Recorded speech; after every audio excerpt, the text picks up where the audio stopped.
فيها الفساد فصب عليهم ربك سوط عذاب إن ربك لبالمرصاد فأما الإنسان إذا ما ابتلاه ربه فأكرمه ونعمه فيقول ربي أكرمن وأما إذا ما ابتلاه فقدر عليه رزقه فيقول ربي أهانن كلا بل لا تكرمون اليتيم ولا تحاضون على طعام المسكين وتأكلون التراث أكلا لما وتحبون المال حبا جما كلا إذا دكت الأرض دكا دكا وجاء ربك والملك صفا صفا وجيء يومئذ بجهنم يومئذ يتذكر الإنسان وأنى له الذكرى يقول يا ليتني قدمت لحياتي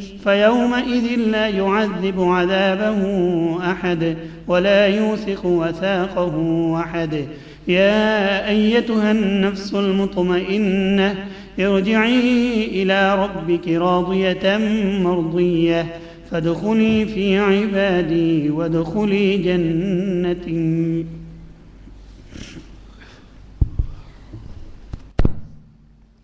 اعوذ باللہ من الشیطان الرجیم بسم اللہ الرحمن الرحیم. یہ سورۃ الفجر ہے، یہ بھی مکی سورت ہے اور اس کا نام اس لفظ سے لیا گیا ہے جو سب سے پہلی آیت میں فجر. یہ تو علامت کے طور پہ آئی، یعنی وہ سورت کہ جس میں فجر کا لفظ ہے یا فجر سے جو شروع ہو رہی ہے. تو اس کا موضوع جو ہے وہی آخرت ہے اور اس میں انسانی زندگی کا ایک تضاد بتایا گیا. وہ انسان کے جن کی زندگی میں توازن نہیں ہے تو ان کی حالت کیا ہوتی ہے، اور جن کے اندر توازن ہے وہ کیسے ہوتے ہیں، اور توازن کن کے اندر ہے کہ جو ایمان لاتے ہیں. ایمان کے نتیجے میں انسانی زندگی میں یہ توازن آتا ہے. پھر اصل وہ کام بتائے گئے ہیں جو کرنے کے ہیں، اور وہ برائیاں، اخلاقی برائیاں کہ جو آخرت کو نہ ماننے کے نتیجے میں پیدا ہوتی ہیں. قسم ہے فجر کی اور 10 راتوں کی اور طاق اور جفت کی اور رات کی جب کہ وہ چلی جا رہی ہوتی ہے. کیا اس میں کوئی قسم ہے عقل والے کے لیے؟ کیا تم نے دیکھا نہیں کہ تیرے رب نے عاد ارم ستونوں والوں کے ساتھ کیا سلوک کیا جن کی شہروں میں کوئی مثال نہیں پیدا کی گئی، اور سمود کے ساتھ کہ جنہوں نے وادی میں پتھر تراشے، اور میخوں والے فرعون کے ساتھ. ان سب نے شہروں میں سرکشی کی اور خوب ادم مچائی، اور پھر تیرے رب نے ان پر عذاب کا کوڑا برسا دیا. بے شک تیرا رب گھات میں بیٹھا ہے. تو یہ جو قسم کھائی ہے کہ گواہ ہیں فجر، 10 راتیں، جفت اور طاق. تو یہ صورت اور اس کی یہ قسم ایسی چیز ہے کہ جس میں مفسرین نے بہت ہی زیادہ رائے دی. یہ مطلب ہو سکتا ہے، یہ ہو سکتا ہے، یہ ہو سکتا ہے، بہت سارے ہو سکتے ہیں، لیکن کسی پہ کوئی زیادہ اس طرح یقین کے ساتھ نہیں اتفاق ہوا. لیکن زیادہ مناسب یہ لگتا ہے فجر سے مراد تو فجر ہے، فجر جب طلوع ہو رہی ہوتی ہے. 10 راتیں کون سی ہیں؟ تو چونکہ جو چیز آگے بتائی جا رہی نشانیاں کائنات کی بڑی بڑی، تو میں نے پہلے بھی کہا نا قسم جو قرآن میں کھائی جاتی ہے وہ اس لیے کہ چیز مقدس ہے، گواہ بنایا جا رہا ہے اسے، یہ گواہ ہیں. تو 10 راتوں سے مراد چاند کی منزلیں ہیں مختلف. ایک 10 راتوں میں الگ ہوتا ہے، دوسری میں الگ ہوتا ہے، تیسری میں الگ ہوتا ہے. تو یہ 10 راتیں مراد ہیں. اور جفت اور طاق بھی کہ چاند آخری جو ہفتہ آتا ہے اس میں جفت بھی ہوتا ہے. طاق 29 کا ہوگا تو طاق ہو جائے گا، 30 کا ہوگا تو جفت ہو جائے گا. اور رات جب کہ وہ جا رہی بہت بڑی تبدیلی ہے. فرمایا کہ دیکھو اس میں کوئی قسم ہے عقل رکھنے والے کے لیے کہ اتنی بڑی یہ کائنات کی تبدیلی سوچو ذرا. پھر اب تاریخی طور پہ حوالہ دیا کہ جن لوگوں نے عقل سے کام نہیں لیا اور اللہ کی نشانی اس فائدے نہیں اٹھائے تو کیا انجام ہوا کہ تیرے رب نے عاد ارم ان کا بڑا جو تھا اس کا ارم نام تھا تو اس لیے انہیں عاد ارم کہا جاتا. ستونوں والے جو بڑی بڑی بلڈنگیں بناتے تھے کہ جن کی کوئی مثال نہیں تھی ملکوں میں. اتنی طاقتور قوم کہ شہروں میں یعنی قوموں میں ان کو کوئی مثال نہیں پیدا کی گئی. اس طرح کے طاقتور لوگ. سمود جنہوں نے پہاڑوں کو تراش کر مکان بنائے، آج بھی نشانیاں موجود ہیں. اور فرعون میخوں والا، لشکروں والا، یا میخوں والا اس لیے بھی اسے کہا گیا کہ وہ جس کو سزا دیتا اس کے ہاتھوں میں جسوں میں میخیں گاڑ دیتا. فرمایا کہ ان سب نے بڑی سرکشی کی، سر اٹھایا اللہ نے ڈھیل دی، مہلت دی، انہوں نے اور زیادہ ادھم مچائی، لیکن پھر تیرے رب نے عذاب کا کوڑا ان پہ برسا دیا، اور تیرا رب گھات میں ہے، یعنی وہ ڈھیل دیتا ہے مجرموں کو، ڈھیل میں وہ سمجھتے ہیں کوئی پوچھنے والا ہی نہیں، اور پھر اچانک انہیں دبوچ لیا جاتا ہے۔ یہی حال ان سب کا ہوا۔ اور انسان کا حال یہ ہے کہ جب اس کا رب اس کا امتحان لیتا ہے اور اس کو عزت دیتا ہے اور نعمت بخشتا ہے تو وہ کہتا ہے کہ میرے رب نے میری شان بڑھا دی ہے، اور جب اس کا رب اس کا امتحان لیتا ہے اور اس کا رزق تنگ کرتا ہے تو کہتا ہے میرے رب نے مجھے ذلیل کر دیا۔ کلا، ہرگز نہیں، ایسے نہیں ہے۔ یعنی جن کی زندگی میں توازن نہیں ہے ان کا حال ہوتا ہے کہ اگر اللہ نے امتحان کے لیے عزت دی اور رزق، یہ بھی امتحان کے لیے ہے، عزت دے دی، رزق، تو مجھے جی بڑی اللہ نے شان بڑھائی، وہ سمجھتا ہے کہ اللہ کے ہاں میرا بڑا مرتبہ ہے اور شان بڑھا دی اللہ نے، اور میں بڑا پتہ نہیں کیا ہوں، یہ نہیں سمجھتا کہ یہ امتحان کے لیے ہے، بل ہی فتنہ، بلکہ یہ امتحان ہے۔ اور دوسری طرف ایسے شخص کا حال کیا ہوتا ہے کہ جب اللہ نے رزق تنگ کر دیا، وہ مارے گئے، ذلیل ہو گئے، کچھ نہیں، رونا دھونا شروع کر دے گا، وہاں بھی صبر نہیں کرے گا۔ تو جو لوگ جانتے ہیں اس حقیقت کو کہ اللہ تعالیٰ جو کچھ بھی دیتا ہے، نعمتیں، عزت، منصب، وہ بھی امتحان کے لیے ہے، اور وہ اس حالت میں شکر ادا کرتے ہیں۔ اور اگر اللہ تعالیٰ نے تکلیف، مصیبت، بیماری، رزق کی کمی دی ہے تو وہ بھی اس لیے نہیں کہ وہ اللہ کی نظروں میں ذلیل ہیں، نہیں، بلکہ وہ بھی امتحان کے لیے ہے، اور اس حالت میں وہ صبر کرتے ہیں۔ یہ ہے مومن کا کردار، کیونکہ وہ جانتا ہے کہ یہ دنیا امتحان کی جگہ ہے، اس حالت میں بھی میرا رب میرا امتحان لے رہا ہے تو میں شکر ادا کروں، اور دوسری حالت تکلیف والی، مصیبت والی ہے، میرا رب امتحان لے رہا ہے، اس میں صبر کروں۔ فرمایا کہ اس طرح نہیں جیسے تم سمجھ رہے ہو، تو اصل جو کرنے کے کام تھے وہ تم کرتے نہیں، وہ کیا ہیں؟ بلکہ تم یتیم کی عزت نہیں کرتے، اور مسکین کے کھانے پہ نہیں ابھارتے، اور تم وراثت کو سمیٹ کر کھا جاتے ہو۔ جاہلیت میں کیا تھا کہ جو مضبوط ہوتے ہیں نا وراثت ساری سمیٹ لیتے، چھوٹے بھائیوں کو نہیں دینی، رشتہ داروں کو نہیں دینی، آج بھی یہی ہوتا ہے، وراثت ساری سمیٹ لی جس کے بعد طاقت ہے۔ اور تم مال سے شدید محبت کرتے ہو، متوالے ہو مال کی محبت کے، اور مال کی محبت میں پھر سب کچھ کرنے کے لیے تیار ہو۔ ہرگز نہیں، جب زمین کو کوٹ کوٹ کے برابر کر دیا جائے گا اور تیرا رب جلوہ فرما ہوگا اور فرشتے صفیں باندھے کھڑے ہوں گے، اور اس روز جہنم کو لایا جائے گا۔ اس روز انسان سوچے گا، اس کے سوچنے کا کیا فائدہ؟ یعنی اسے یاد آئے گا، سوچے گا، لیکن کیا فائدہ اب سوچنے کا؟ اس روز سوچے گا تو کیا سوچے گا؟ کہے گا کاش کہ میں نے اپنی زندگی کے لیے کچھ کیا ہوتا۔ کون سی زندگی؟ اب جو آگے آ رہی ہے، یہ زندگی نہیں، اصل زندگی وہ ہے۔ تو اس روز انسان سوچے گا، لیکن فرمایا سوچنے کا وقت گزر چکا ہوگا، لیکن سوچے گا تو کیا؟ کاش کہ میں نے اپنی اس زندگی جو آگے، کاش کہ میں نے اس زندگی کے لیے پیشگی کچھ کیا ہوتا۔ کہاں؟ اس زندگی میں جو دنیا میں ہے، اس اصل زندگی کے لیے اس زندگی میں پیشگی کرنا ہے جو کچھ کرنا ہے، لیکن یہ اس وقت یاد آنے کا کوئی فائدہ نہیں ہوگا۔ آج یاد آنا چاہیے، یہ آج یہ حقیقت معلوم ہونی چاہیے۔ جس کو آج یہ حقیقت معلوم ہوگی وہ کامیاب ہو گیا، اور جس نے اس دن کہا کاش کہ میں نے اس زندگی کے لیے پیشگی کچھ کیا ہوتا، وہ کاش اسے کچھ فائدہ نہیں دے گی، اور اس دن اللہ اسے ایسا عذاب دے گا کہ اس کی طرح کا کوئی عذاب نہیں دے گا، اور وہ اس طرح باندھے گا کہ اس کی طرح کا کوئی نہیں باندھے گا۔ اور اے نفس مطمئنہ، چل، واپس چل اپنے رب کی طرف، تو اس سے راضی اور وہ تجھ سے راضی، داخل ہو جا میرے بندوں میں اور داخل ہو جا جنت میں۔ یعنی جو اس طرح دنیا سے جا رہا ہے کہ وہ اپنے رب کے فیصلوں پہ راضی تھا، دونوں حالتیں ہوتی ہیں نا، اگر اللہ نے دیا ہے تو راضی ہے، شکر ادا کر رہا ہے، اللہ نے دوسری حالت میں تکلیف میں رکھا ہے تو وہ جانتا ہے میرے رب کا فیصلہ ہے، اور اے رب ہم تیرے فیصلوں پہ راضی ہیں، ہر حالت میں راضی۔ یہ ہے نفس مطمئنہ۔ فرمایا یہ بندہ جب دنیا سے جا رہا ہے اللہ کا، تو اسے کہا جاتا ہے کہ چلو اپنے رب کے پاس، انتہائی اعزاز پروٹوکول کے ساتھ واپس چلو، تمہیں تمہارے رب نے بھیجا ہوا تھا دنیا میں امتحان کے لیے، ارجع کا مطلب واپس لوٹنا، جی، تو چلو اب لوٹ کے چلو کدھر؟ اپنے رب کے پاس، اس حال میں کہ تو راضی ہوگا اپنے رب سے اور تیرا رب تجھ سے راضی ہوگا، اور میرے بندوں میں داخل ہو جا۔ اللہ تعالیٰ سب سے پہلے اپنے نیک بندوں میں داخل کریں گے، اور پھر میری جنت میں داخل ہو جا۔ یہ گویا کہ پیغام دیا جائے گا نفس مطمئنہ کو، مومن کی یہ شان ہے کہ جو اپنے رب کے فیصلوں پہ راضی ہوتا ہے ہر حال میں۔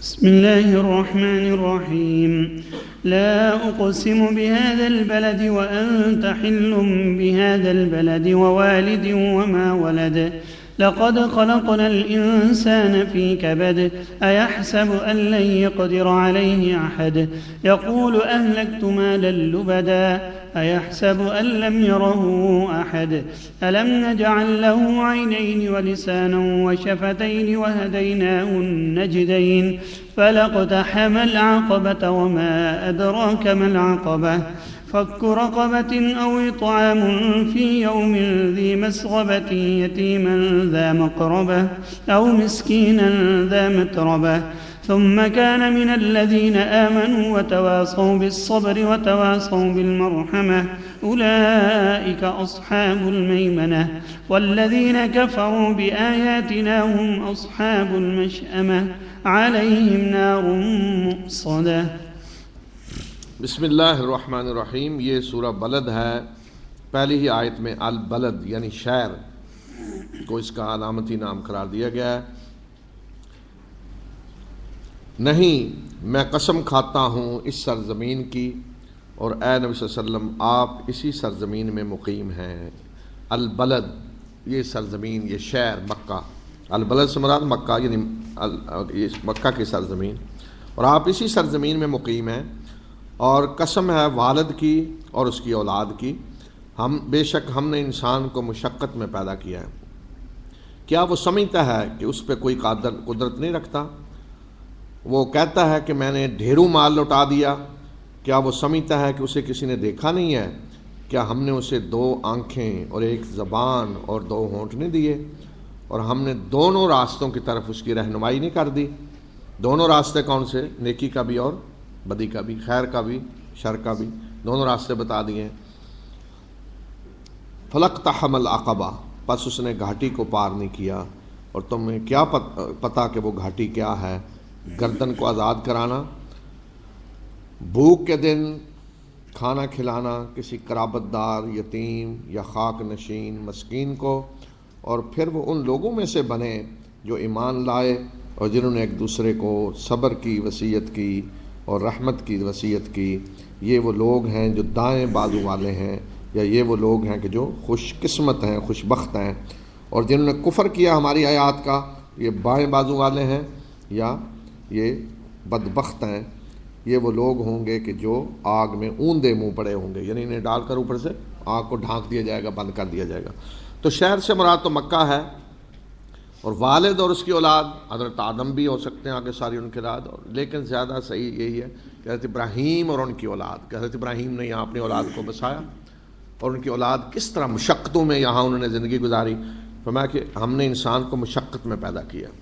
دنیا میں انسان اس لیے نہ کہ راحت اور سکون، راحت سکون کی جگہ نہیں ہے دنیا، اس کے لیے اللہ نے آخرت رکھی ہے۔ عیاشی، راحت، کوئی غم، کوئی فکر جانا، وہ آخرت ہے۔ یہاں مشقت ہے، ہر ایک کو مشقت کرنی ہے۔ بعض لوگ سمجھتے ہیں مشقت وہ کر رہا ہے، تکلیف میں وہ ہے جو اس کو بڑا مشکل سڑک کھود رہا ہے، مشکل سے کو اپنی روٹی 2 وقت کی کماتا ہے۔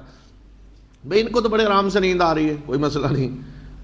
ایک مزدور دیکھیں سڑک پہ سوئے ہوئے، نہ تکیہ، نہ کچھ، نہ اے سی، نہ کچھ، پنکھا بھی نہیں، آرام سے سوئے ہوئے ہیں۔ تو کون ہے جو مشقت میں نیند نہیں آتی؟ جو ملینر بلینر ہوں گے، نیند نہیں آتی۔ ہاں جی وہ اسٹاک ایکسچینج ذرا نیچے آ گئی تھی، یہ ہو گیا، یہ ہو گیا، ہر وقت پریشانی، یہ نہ ہو جائے، یہ نہ، یہ نہیں۔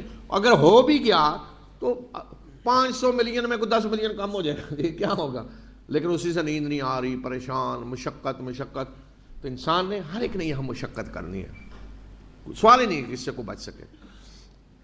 یہ انسان جو آخرت کو نہیں سامنے رکھتا تو کیا حال ہے؟ وہ سمجھتا ہے کہ اس پہ کوئی کسی کا زور نہیں ہے، جو چاہے کرے، اور مال جو اللہ نے دیا ہے بجائے اس کے کہ وہ غریبوں پہ خرچ کرے، اللہ کے راستے میں، مظلوموں کے لیے، وہ ڈھیروں کہتا ہے میں نے لٹا دیا، اس طرح کی ریاکاری اور یہ اس طرح کاموں میں۔ اور کیا وہ سمجھتا ہے کہ اسے کسی نے دیکھا نہیں؟ میں کہ کیا ہم نے اسے 2 آنکھیں اور 1 زبان اور ہونٹ نہیں دیے؟ کیا وہ غیر ذمہ دار مخلوق ہے؟ کیا وہ سمجھتا ہے ساری صلاحیتیں دے کر ہم اس سے حساب نہیں لیں گے؟ اس نے مشکل گھاٹی پار نہیں کی۔ مشکل گھاٹی کیا ہے؟ کہ جو یہ کام ہے جو ہونے چاہیے، جو مشکل ہیں، جو خالصاً جب اللہ کی رضا کے لیے کی جائے، دکھلاوا نہ ہو۔ کہ کسی گردن کو آزاد کرانا. اس وقت غلامی میں آج کوئی قرض کے بوجھ تلے دبا ہوا ہے, کوئی مسکین کسی کو کسی نے غلام بنایا ہوا ہے, پیسے دینے ہیں, ساری زندگی اسی طرح مسکینی غلامی میں گزر, ان کی گردنوں کو آزاد کرائیں. یا پھر بھوک کے دن جب خود آدمی حاجت مند ہے تو کسی قرابت دار مسکین یا کسی خاک نشین مسکین کو کھانا کھلانا, یتیم مسکین کو. تو یہ ہے اصل وہ گھاٹی مشکل جو پار کر ہونی چاہیے, جو نہیں کرتے لوگ. پھر فرمایا کہ یہ لوگ یہ کام کرنے والے ضروری ہے ایمان لانے والوں میں سے ہوں اور ایک دوسرے کو صبر اور رحمت کی وصیت کرنے والے, تب یہ ان کا فائدہ ہوگا. یہ کام اگر ایمان کے بغیر ہوں تو پھر نہیں فائدہ. اور اسی طرح ایمان بھی وہ مفید ہے اور مثمر ہے, پھلدار ایمان, کہ جس ایمان کے نتیجے میں یہ کام ہو. ایک آدمی صرف نہیں ایمان کے دعوے کر کے یہ کام کرے کہ گردنوں کو آزاد کرانا اور بھوکوں کو کھانے کھلانا, یہ ہے کام جو ہونے چاہیے. فرمایا کہ یہ نیک بخت لوگ بھی ہو سکتے ہیں, میمنہ صاحب المیمنہ, اور دائیں بازو والے بھی ہو سکتے ہیں, اور جو بائیں بازو والے ہوں بدبخت بھی معنی بن سکتا ہے. تو یہ بدبخت فرمایا کہ اس طرح آگ میں ڈالے جائیں گے کہ اوپر سے اسے ڈھانک دیا جائے گا. بسم اللہ الرحمن الرحیم. والشمس وضحاها والقمر إذا تلاها والنهار إذا جلاها والليل إذا يغشاها والسماء وما بناها والأرض وما طحاها ونفس وما سواها فألهمها فجورها وتقواها قد أفلح من زكاها وقد خاب من دساها كذبت ثمود بطغواها إذ انبعث أشقاها فقال لهم رسول الله ناقة الله وسقياها فكذبوه فعقروها فدمدم عليهم ربهم بذنبهم فسواها ولا يخاف عقباها.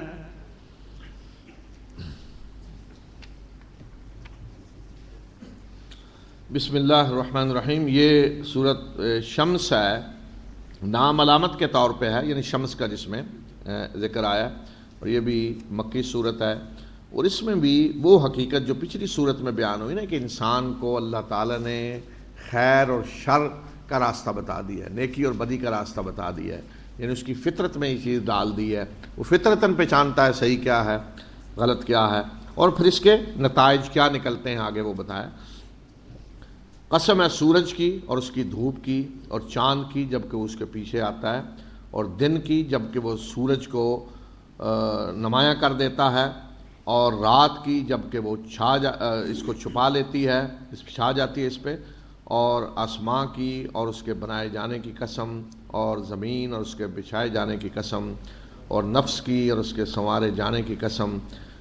بے شک اللہ نے انسان کو اس کی بدی اور نیکی الہام کر دی. فَأَلْهَمَهَا فجور سے بدی, تقوی نیکی.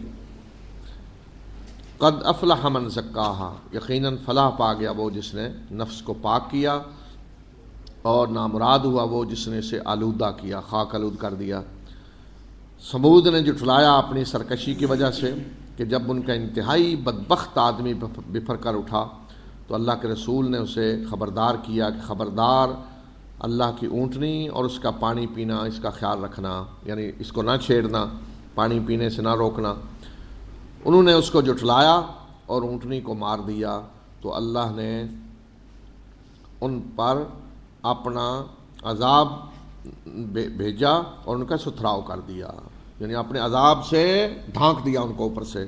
فدمدم علیہ, دبا دیا, اور وہ اس کے انجام سے نہیں ڈرتا. یعنی اللہ جب کسی کو سزا دیتا ہے تو اللہ کو یہ ڈر نہیں ہوتا کہ اس کا انجام کیا ہوگا, پتہ نہیں پیچھے کو نتیجہ کیا نکلے گا.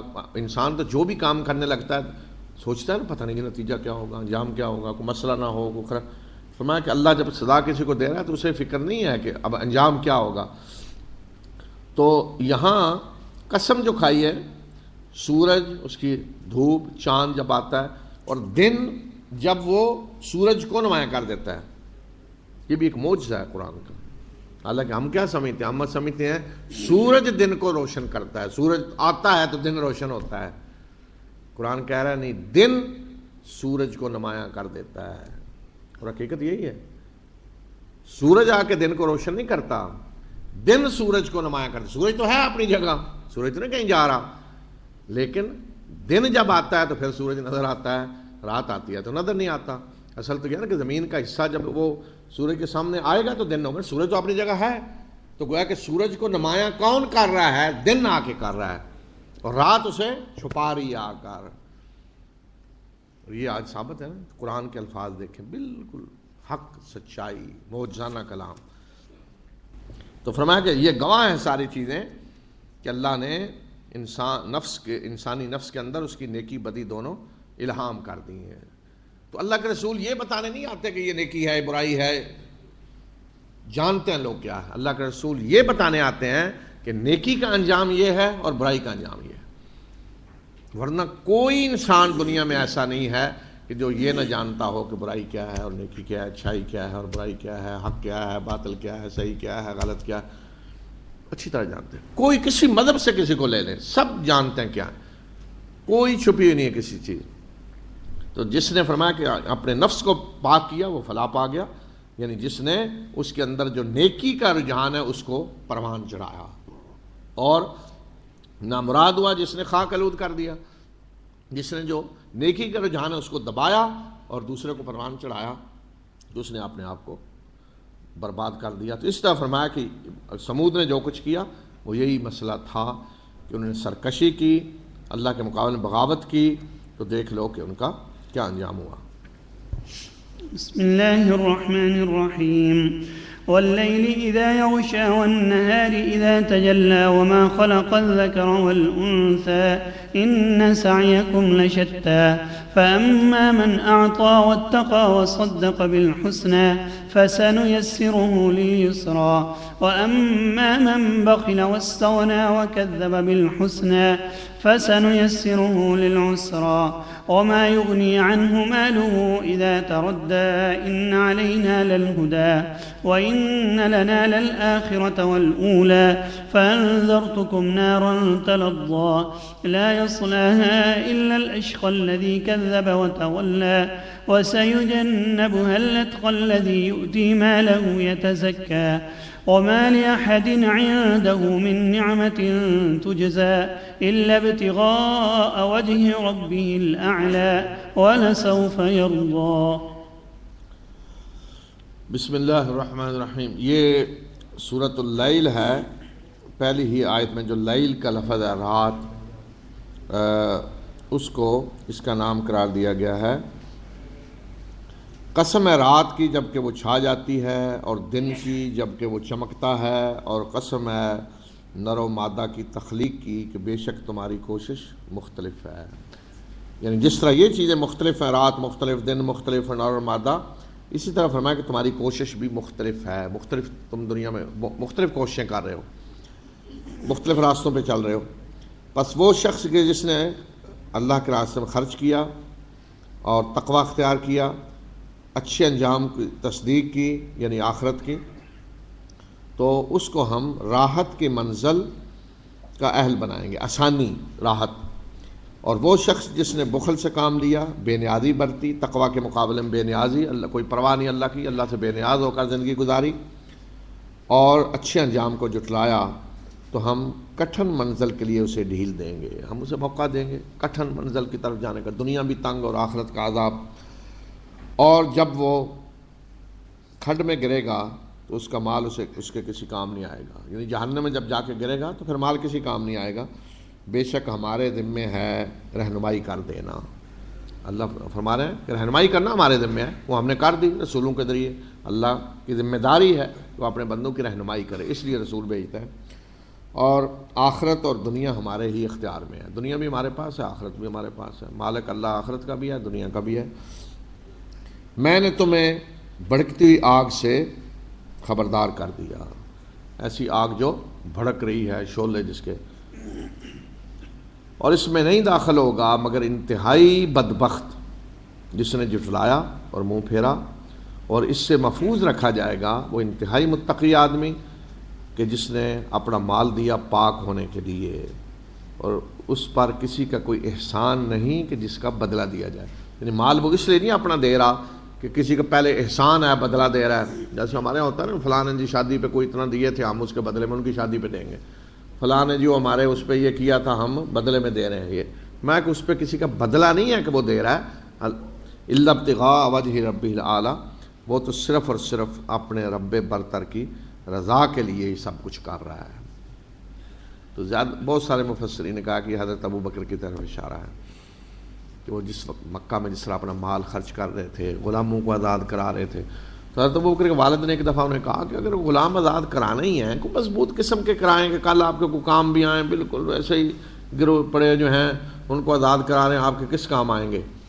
تو گویا کہ حضرت ابو بکر نے کہا کہ میں اللہ کی رضا کے لیے کر رہا ہوں، میں اس لیے نہیں کر رہا کہ کل میرے کسی کام آئیں گے۔ وَلَسَوْفَ يَرْضَىٰ، اور جلد ہی وہ راضی ہوگا، یعنی اس کا رب اسے راضی کرے گا، اس کا رب اسے اتنا کچھ دے گا کہ وہ راضی ہو جائے گا۔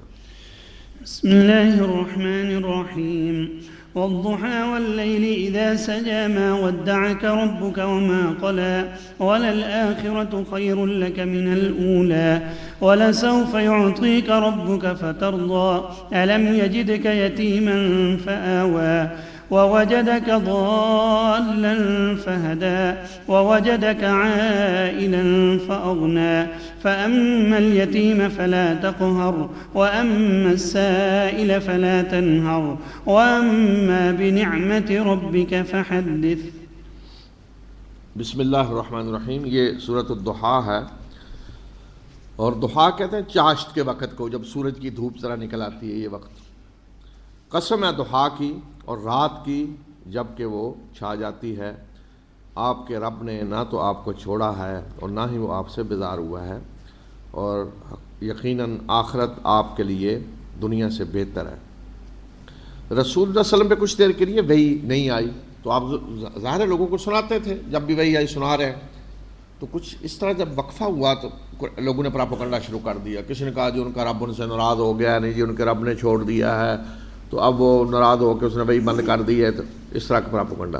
تو پھر یہ وحی جب نازل ہوئی تو فرمایا کہ قسم ہے چاشت کی، اور رات جب آتی ہے تو جس طرح یہ ہوتا ہے نا کہ دھوپ ہے، روشنی، اس کے بعد اندھیرا آتا ہے سکون کے لیے، فرمایا کہ اسی طرح اللہ تعالیٰ نے کچھ دیر سکون کے لیے وہی نازل نہیں کی تاکہ آپ کی تربیت ہو، اس لیے نہیں کہ کوئی اللہ ناراض ہو گیا، تو اس لیے فرمایا کہ نہ آپ کا رب آپ سے ناراض ہوا ہے اور نہ بیزار ہوا ہے کہ اس نے آپ کو چھوڑ دیا ہے، اور نہ اس نے آپ کو چھوڑا ہے اور نہ وہ بیزار ہوا ہے، اور آپ کے لیے آخرت دنیا سے بہتر ہے۔ دوسرا اس کا ترجمہ یہ ہو سکتا ہے کہ آپ کا آخری اب بعد میں آنے والا دور پہلے سے بہتر ہے، آگے جو مستقبل آپ کا آ رہا ہے وہ پہلے سے بہتر ہوگا، کامیابیاں آگے آپ کے لیے ہیں۔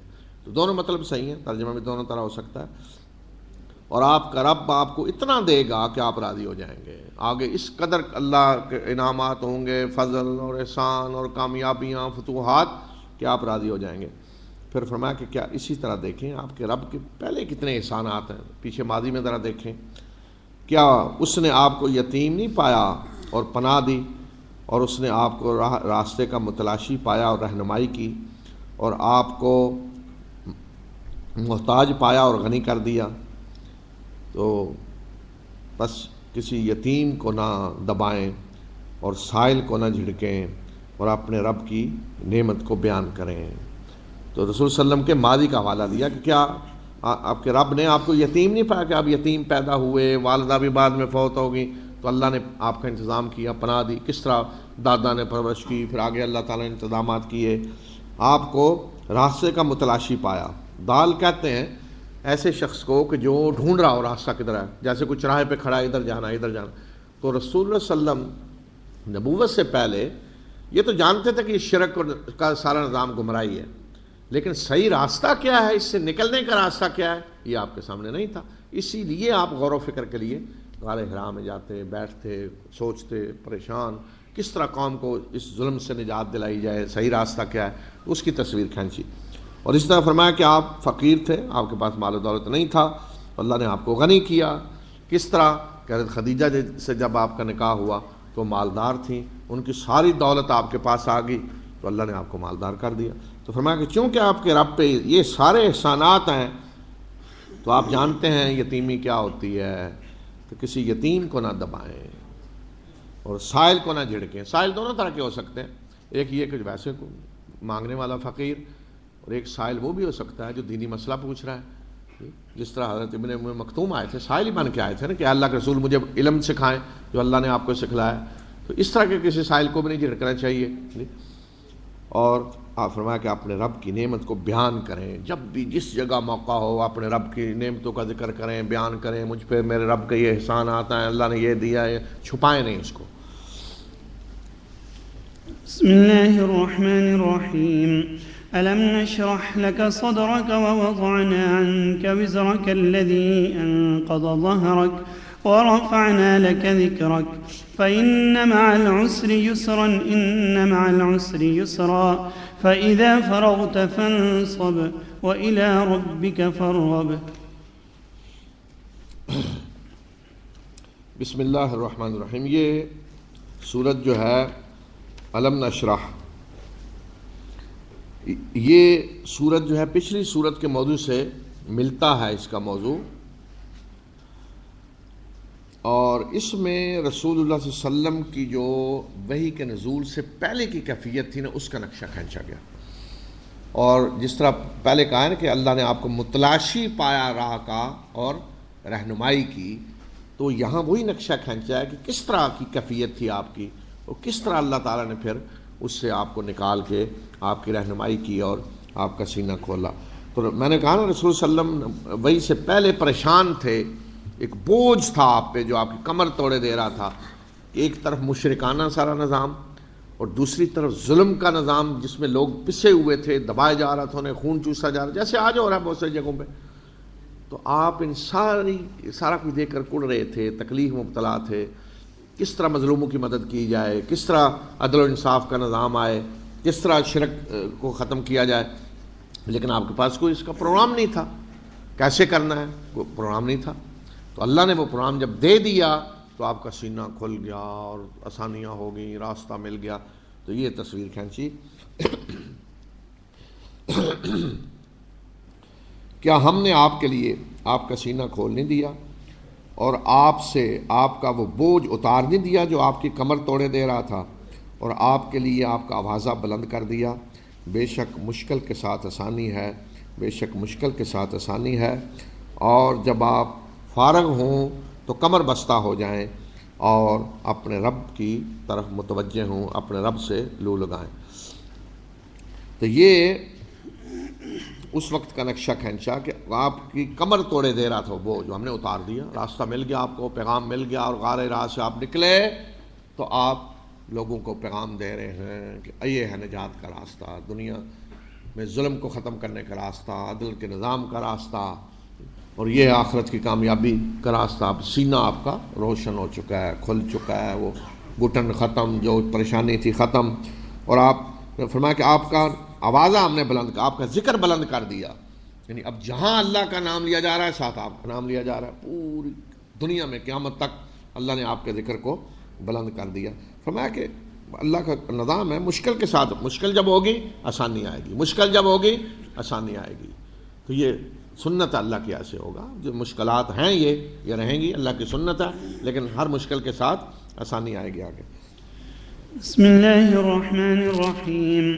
والتين والزيتون وطور سينين وهذا البلد الأمين لقد خلقنا الإنسان في أحسن تقويم ثم رددناه أسفل سافلين إلا الذين آمنوا وعملوا الصالحات فلهم أجر غير ممنون فما يكذبك بعد بالدين أليس الله بأحكم الحاكمين. بسم اللہ الرحمن الرحیم. یہ سورہ 3 ہے، یہ بھی مکی سورت ہے، اور 3 اس کا نام رکھا گیا ہے کہ اس میں 3 کا لفظ انجیر جسے ہم کہتے ہیں. قسم ہے انجیر کی اور زیتون کی اور طور سینین کی اور اس پرامن شہر کی. بے شک ہم نے انسان کو بہترین ساخت میں پیدا کیا اور پھر ہم نے اسے لٹا کر سب نیچوں سے نیچے کر دیا، سوائے ان لوگوں کے جو ایمان لائے اور جنہوں نے نیک اعمال کیے، تو ان کے لیے ایک ایسا اجر ہے جس کا سلسلہ منقطع نہیں ہوگا. تو اے نبی صلی اللہ علیہ وسلم، اس کے بعد جزا و سزا کے معاملے میں کون آپ کو جھٹلائے گا؟ کیا اللہ سب حاکموں سے بہتر حاکم نہیں ہے؟ سب فیصلے کرنے والوں سے بڑا فیصلہ کرنے والا نہیں ہے؟ 3 اور زیتون کی قسم جو ہے، یہ اس لیے نہیں کہ پھل یہ مقدس ہیں، یعنی یہاں کو کہ جو 3 کا علاقہ ہے اس کو گواہ بنایا گیا، یعنی گواہ ہے وہ علاقہ جس میں 3 انجیر پیدا ہوتی ہے، اور گواہ ہے وہ علاقہ جہاں زیتون، تاریخی طور پہ 3 والا علاقہ کون سا ہے؟ نوح کا علاقہ. یہ علاقہ گواہ ہے. یعنی اس میں کیا ہوا ذرا دیکھو، طوفان نوح آیا، حضرت نوح کی قوم کا کیا حشر ہوا، حضرت یونس کی قوم یہی علاقہ. زیتون فلسطین کا علاقہ، انبیاء یہ گواہ ہے. طور سینا جہاں حضرت موسیٰ کو نبوت دی گئی. اور پھر یہ شہر مکہ، یہ گواہ ہیں کہ ہم نے تو انسان کو بہترین ساخت میں پیدا کیا، اور بہترین ساخت میں پیدا کر کے نبی بھیجے، ہدایت کا اہتمام کیا. لیکن جب وہ خود گرنا چاہتا تھا پستی میں خواہشات کا بندہ بن کر، تو پھر ہم نے جانے دیا اسے، تو پھر ہم نے اسے لوٹا کر چھوڑ دیا، انتہائی نیچوں سے نیچ جا کر جانوروں سے بدتر ہو گیا وہ. اس حالت سے فرمایا کون بچے؟ جو ایمان لائے اور جنہوں نے نیک عمل کیے، تو ان کے لیے تو ایسا اجر ہے آخرت میں جس کا سلسلہ منقطع نہیں ہوگا. فرمایا کیا اس کے بعد بھی کوئی جزا و سزا کو آپ کو جٹلانے والا ہے؟ کیا یہ گواہ نہیں ہیں 3 اور زیتون، سرزمین نوح اور سرزمین فلسطین اور یہ انبیاء کے سارے علاقے، یہ گواہ نہیں ہے کہ یہاں کس طرح عذاب آئے قوموں پہ؟ کہ اب بھی کوئی جزا و سزا کو جٹلائے گا. اور کیا اللہ احکم الحاکمین نہیں، بہترین فیصلے کرنے والا اور سب سے بڑا حاکم؟ تو وہ چھوڑ دے گا ایسے لوگوں کو قدم مچاتے رہیں، دنیا میں فساد پھیلاتے رہیں، اور وہ پوچھے گا نہیں، بلکہ وہ حساب لیتا ہے دنیا میں اور پھر آخرت میں بھی ہر ایک سے بڑا حساب وہ لینے والا ہے. بسم اللہ الرحمن الرحیم. اقرأ باسم ربك الذي خلق الإنسان من علق. اقرأ وربك الأكرم الذي علم بالقلم علم الإنسان ما لم يعلم. كلا إن الإنسان ليطغى أن رآه استغنى إن إلى ربك الرجعى. أرأيت الذي ينهى عبدا إذا صلى أرأيت إن كان على الهدى أو أمر بالتقوى أرأيت إن كذب وتولى ألم يعلم بأن الله يرى. كلا لئن لم ينته لنسفعا بالناصية ناصية كاذبة خاطئة فليدع ناديه سندع الزبانية كلا لا تطعه واسجد واقترب. بسم اللہ الرحمن الرحیم. یہ سورہ علق ہے. اس کا نام علامت کے طور پہ ہے، یعنی وہ سورت کے جس میں علق کا لفظ آیا. اور علق کہتے ہیں جمے ہوئے خون کو. انسان کی تخلیق کا دوسرا مرحلہ نطفہ، پھر علق جمع ہوا خون، پھر اگلی شکل ہے مضغہ. تو یہ جو سورت ہے اس کی پہلی جو 5 آیتیں ہیں، یہ سب سے پہلی وحی ہے جو غار حرا میں رسول اللہ صلی اللہ علیہ وسلم پہ ہوئی. اور پھر بعد کی جو آیات ہیں اس کے بعد نازل ہوئیں. جب رسول اللہ صلی اللہ علیہ وسلم نے نماز پڑھنی شروع کی تو ابو جہل نے آپ کو روکنے کی کوشش کی اور دھمکیاں دیں، تو اگلی آیات پھر اس کے بعد نازل ہوئیں. تو سب سے پہلی وحی سنیے کہ جو رسول اللہ صلی اللہ علیہ وسلم پہ غار حرا میں ہوئی. پڑھیں اپنے اس رب کے نام سے جس نے پیدا کیا. اس نے انسان کو جمے ہوئے خون سے پیدا کیا. پڑھیں اور آپ کا رب بڑی ہی عزت والا ہے جس نے قلم کے ساتھ علم سکھلایا. انسان کو اس نے وہ کچھ سکھلایا جو وہ نہیں جانتا تھا. پڑھیں اپنے رب کے نام سے جس نے پیدا کیا. یعنی جس نے پیدا کیا ہے اس پہ کی ذمہ داری ہے کہ وہ اپنے بندوں کی رہنمائی کرے. تو اس لیے پہلے بھی وہ رہنمائی کرتا رہا ہے، پہلے بھی وہی نازل کرتا ہے، اور آج بھی وہ آپ پہ اسی مقصد کے لیے وہی نازل کر رہا ہے. تو لہذا آپ آج اس وحی کو پڑھیں اور یہ ہے پیغام لوگوں کو پہنچائیں. اور یہ وہی رب ہے جو آج وحی جس نے نازل کی ہے، آپ کو رسول بنایا، کہ جس نے انسان کو جمے ہوئے خون سے پیدا کیا.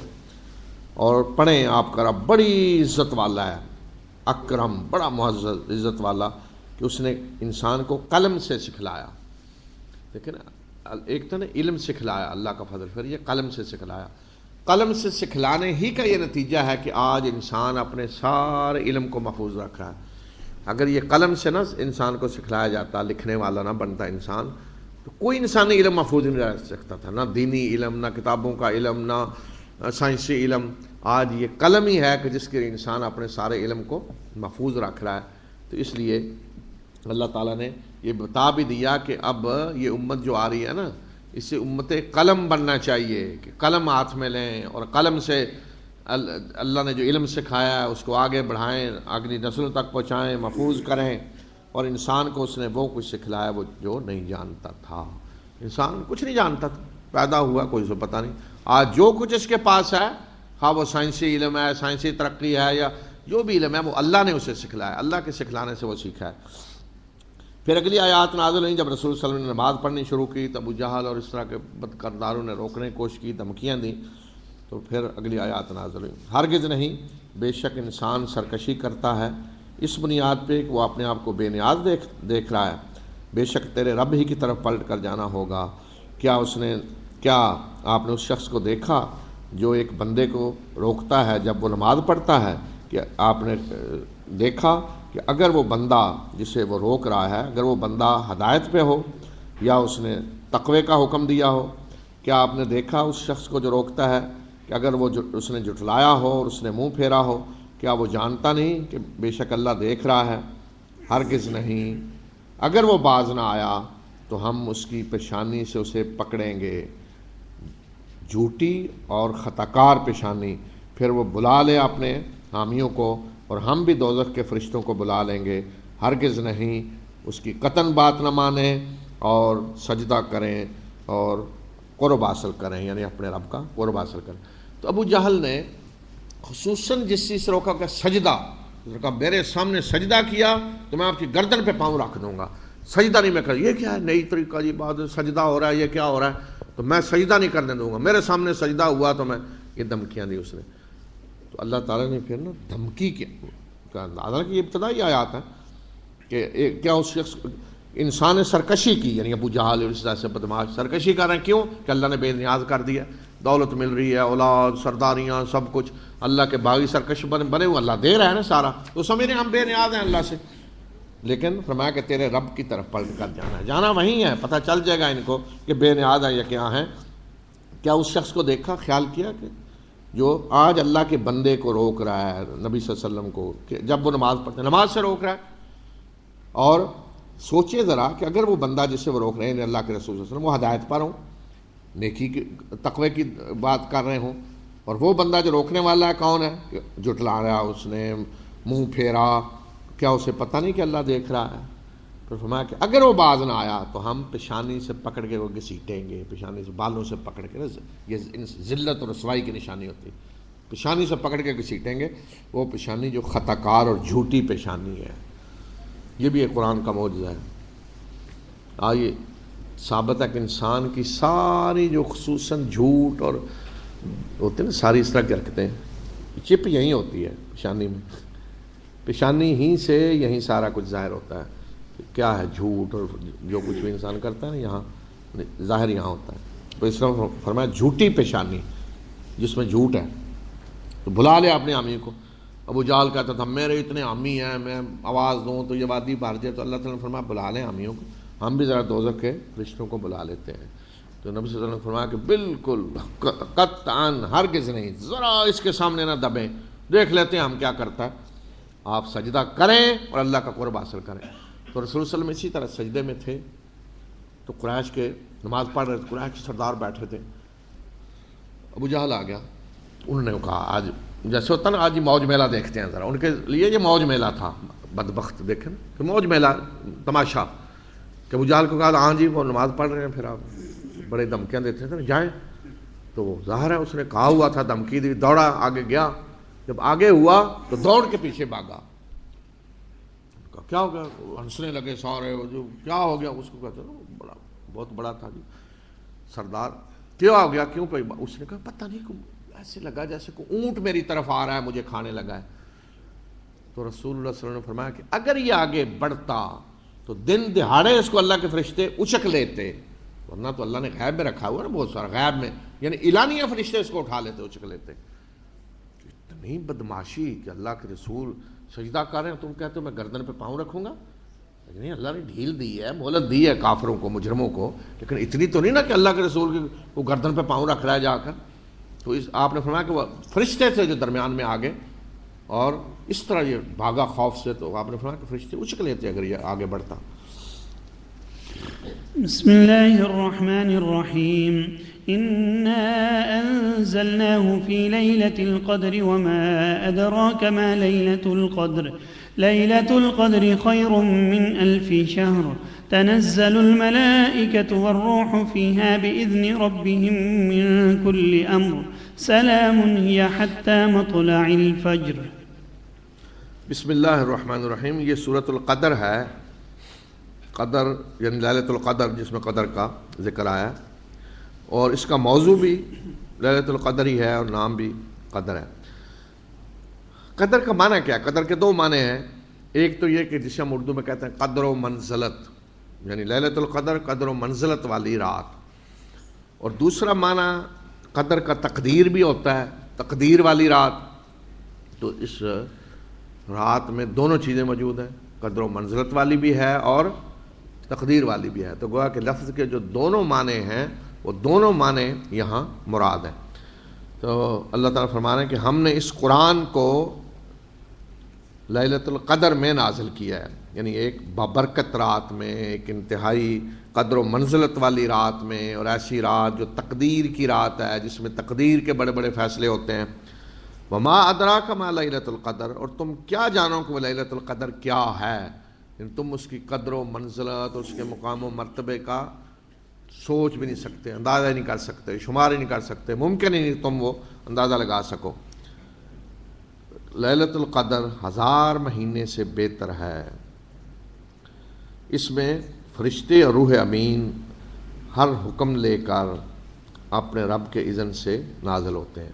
1000 مہینے سے بہتر، یعنی 1000 مہینے میں وہ خیر اور بھلائی کے اور کام نہیں ہوتے جو اس ایک رات میں ہوتے ہیں. یعنی اس ایک رات میں اللہ کی طرف سے ایسے ایسے فیصلے ہوتے ہیں اور ان کے وہ نتائج اور برکتیں اور سارا کچھ ہوتا ہے کہ جو 1000 مہینے میں نہیں ہو سکتا. وہ 1000 مہینے جن میں لیلۃ القدر نہیں ہے، یعنی وہ 1000 مہینے جن میں لیلۃ القدر نہیں ہے، وہ 1000 مہینے اس ایک رات کے برابر نہیں ہیں، یہ ان سے بہتر ہے. اور فرمایا کہ اس رات فرشتے نازل ہوتے ہیں اور جبرائیل امین ہر قسم کا حکم لے کر اپنے رب کے اذن سے. اپنے رب کے اذن سے کا مطلب یہ نہیں کہ خود وہ چلیں جی جبرائیل امین نے کہا فرشتے کو چلیں ذرا سیر کرنے چلتے ہیں، دیکھتے ہیں ذرا دنیا والے کیا کر رہے ہیں، خود ہی نکل کھڑے ہوئے. فرمایا کہ نہیں، اللہ کے اذن سے آتے ہیں، اللہ بھیجتا ہے، ڈیوٹی پہ آتے ہیں. اور ڈیوٹی پہ آتے ہیں بڑے بڑے فیصلے نافذ کرنے آتے ہیں. بڑے بڑے فیصلے اس تقسیم ہوتے ہیں، جیسا سورہ دخان میں کہا کہ اس میں فیصلے تقسیم ہوتے ہیں، آگے کیا ہونے والا ہے 1000 سال میں، کسی کا عروج، کسی کا زوال. اور پھر رسول صلی اللہ علیہ وسلم نے حدیث میں فرمایا کہ جو دعا کر رہا ہوتا ہے اللہ کے فرشتے اس پہ آمین کہتے ہیں. جبریل امین اور فرشتے آمین کہتے ہیں، شریک ہوتے ہیں دعاؤں میں. سلام، یہ سراسر سلامتی ہے، اور یہ طلوع فجر تک کا ہے. ایک تو یہ کہ سلامتی ہے پوری رات، اور دوسرا یہ طلوع فجر تک کا ہے. یعنی یہ نہیں کہ تھوڑی کوئی گھڑی ہے، یہ رات پوری، اور سلامتی اس میں جو ہے سب کچھ یہ طلوع فجر تک کا ہے.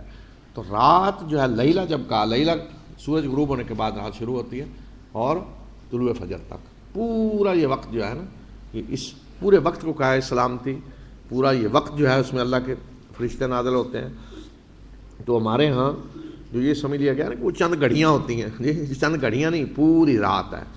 تو دیکھیں جو اللہ کا بندہ، جو مسلمان، جو مومن اس پورے رمضان میں ہر رات کو جاگا، یہاں اللہ کا کلام سنا، نمازیں پڑھی، تراویح پڑھی، اللہ کے سامنے کھڑا ہوا، تو اس نے اس رات کو پا لیا. یہ نہ سمجھے جی وہ پتہ نکل گئی کہ گھڑی آئی تھی.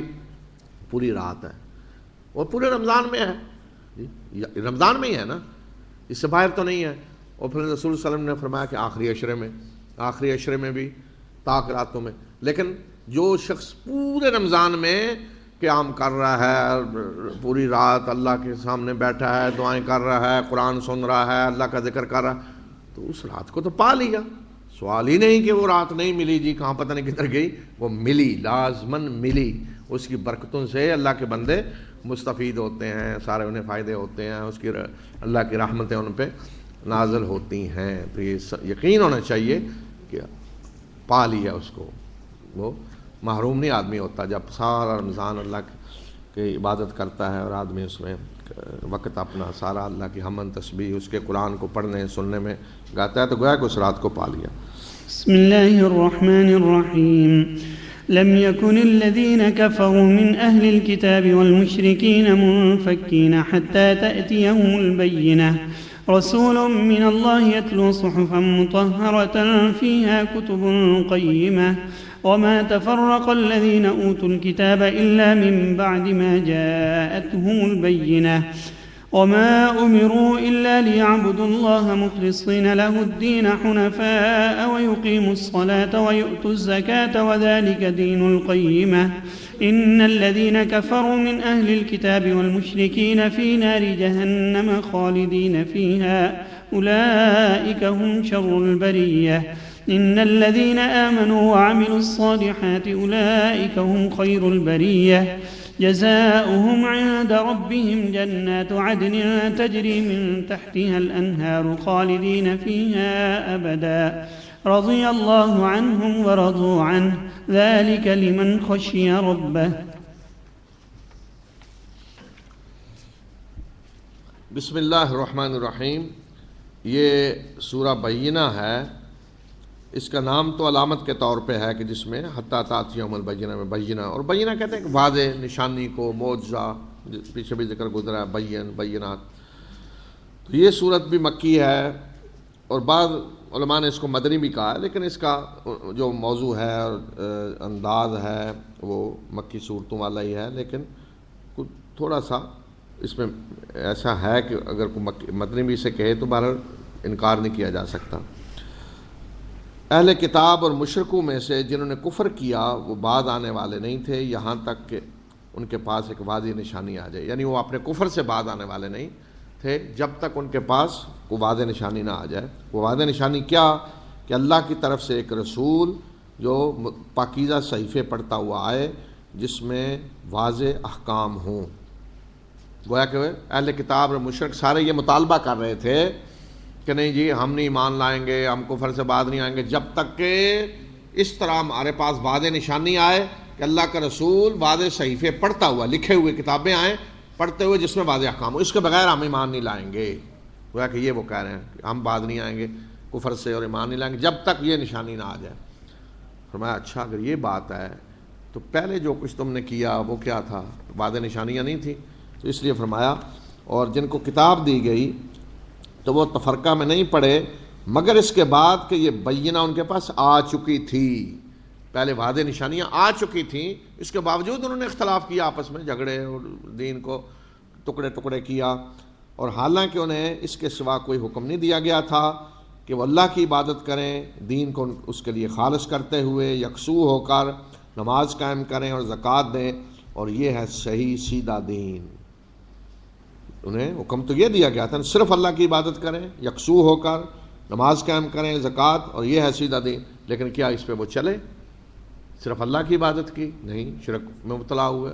حضرت عیسیٰ کو اللہ کا بیٹا، یہودیوں نے کیا کچھ کیا، اور آج یہ نشانیاں مانگ رہے ہیں. تو پہلے نشانیاں پا کر بھی انہوں نے کیا کیا؟ نافرمانیاں کی، اللہ کے دین کو ٹکڑے ٹکڑے کیا. تو آج نشانیاں مانگ رہے ہیں. تو فرمایا یہ اصل میں مجرم ہیں، ایمان نہیں لانا چاہتے تھے، یہ بہانے ہیں اس طرح کے جو کر رہے ہیں. بے شک وہ لوگ اہل کتاب اور مشرکوں میں سے جنہوں نے کفر کیا تو ان کے لیے جہنم کی آگ ہے جس میں وہ ہمیشہ رہیں گے، اور یہ بدترین مخلوق ہے. اہل کتاب اور مشرکوں میں سے جنہوں نے کفر کیا، کیا مطلب جنہوں نے کفر کیا؟ جو اللہ کے رسول پر ایمان نہیں لائے، جو اللہ کی آخری کتاب پر ایمان نہیں لائے. بے شک وہ پہلے کے اہل کتاب ہوں، یہودی ہوں، عیسائی ہوں، جنہوں نے اللہ کی آخری کتاب کا انکار کیا اور اللہ کے آخری رسول کا انکار کیا تو وہ جہنم میں جائیں گے، ہمیشہ رہیں گے، اور یہ بدترین مخلوق ہیں. اور بے شک وہ لوگ جو ایمان لائے اور جنہوں نے نیک اعمال کیے وہ بہترین مخلوق ہیں ان کے مقابلے میں. وہ بدترین اور یہ بہترین، ان کا بدلہ ہے ان کے رب کے ہاں. ایسے بغات، ہمیشہ کے بغات جن کے نیچے نہریں بہہ رہی ہوں گی، وہ ان میں ہمیشہ رہیں گے. اللہ ان سے راضی ہوا اور وہ اللہ سے راضی ہوئے. اور یہ اس شخص کے لیے ہے کہ جو اپنے رب سے ڈرا. یعنی یہ بدلہ، یہ نعمت، یہ جنت اس کو ملے گی جو اپنے رب سے ڈرا، یعنی دنیا میں جس نے اپنے رب سے ڈر کر زندگی گزاری. بسم اللہ الرحمن الرحیم. اذا زلزلت الارض زلزالها واخرجت الارض اثقالها وقال الانسان ما لها يومئذ تحدث اخبارها بان ربك اوحى لها يومئذ يصدر الناس أشتاتا ليروا أعمالهم فمن يعمل مثقال ذرة خيرا يره ومن يعمل مثقال ذرة شرا يره۔ بسم اللہ الرحمن الرحیم۔ یہ سورہ جو ہے زلزال ہے، زلزلہ، اور اس کا نام بھی زلزلہ ہے، یعنی قیامت کا زلزلہ، اور اس کا موضوع بھی زلزلہ ہی ہے، قیامت ہی ہے۔ قیامت کا نقشہ کھینچا گیا ہے، جب برپا ہوگی تو کیا ہوگا۔ جب زمین کو ہلا دیا جائے گا جس طرح کا اس کو ہلایا جانا چاہیے، اور زمین اپنے بوجھ نکال دے گی، اور انسان کہے گا کہ اس کو کیا ہو گیا ہے، اور اس روز زمین اپنے اوپر گزرے ہوئے حالات بتائے گی، اس لیے کہ اس کے رب نے اس کو وحی کی ہوگی، اس کے رب نے یہ حکم دیا ہوگا یہ کرے۔ ہلا ڈالی جائے گی زلزلہ، اور جو کچھ اندر ہے وہ سب نکال دے گی۔ انسان حیران ہو کے کہہ رہا ہوگا کیا ہو گیا اس کو آج زمین کو، تو زمین پھر سارے واقعات، ساری داستانیں سنائے گی، کون کیا کرتا رہا، ہر قوم کا واقعہ زمین گواہی دے گی سر، اس لیے کہ اس کے رب نے اسے وحی کی ہوگی، اور اپنے رب کے حکم سے وہ سب کچھ سنا رہی ہوگی۔ اس روز لوگ الگ الگ نکلیں گے تاکہ ان کے اعمال ان کو دکھلائے جائیں۔ الگ الگ نکلیں گے یعنی قبروں سے الگ الگ نکلیں گے، کوئی کسی کے ساتھ، کوئی خاندان، فوج، حکومت، دوست، یار کچھ نہیں ہوں گے، ہر ایک اکیلے اپنی قبر سے نکلے گا۔ اور کیوں نکلیں گے؟ تاکہ ان کے اعمال آج انہیں دکھلائے جائیں کہ دنیا میں کیا کر کے آئے ہیں۔ بس جس نے ذرہ برابر بھی نیکی کی ہوگی تو وہ اسے دیکھ لے گا، اور جس نے ذرہ برابر بھی برائی کی ہوگی وہ اسے دیکھ لے گا۔ کوئی انسان کا عمل ایسا نہیں جو چھپا رہ جائے، ذرے کے برابر نیکی بھی سامنے آ جائے گی، ریکارڈ میں ہوگی، اپنے ریکارڈ میں وہ دیکھ لے گا، اور اگر ذرہ برابر کو برائی ہوگی تو وہ بھی سامنے آ جائے گی، وہ اپنے ریکارڈ میں دیکھ لے گا۔ لیکن جنہوں نے نیکیاں کی ہوں گی، زیادہ بڑی نیکیوں کا پلڑا بھاری ہے، تو اللہ ان کی برائیوں پہ پردہ ڈال دے گا۔ وہ خود تو دیکھ لیں گے لیکن اللہ انہیں رسوا نہیں کرے گا، برائیوں سے اللہ درگزر کر دے گا، پردہ ڈال دے گا۔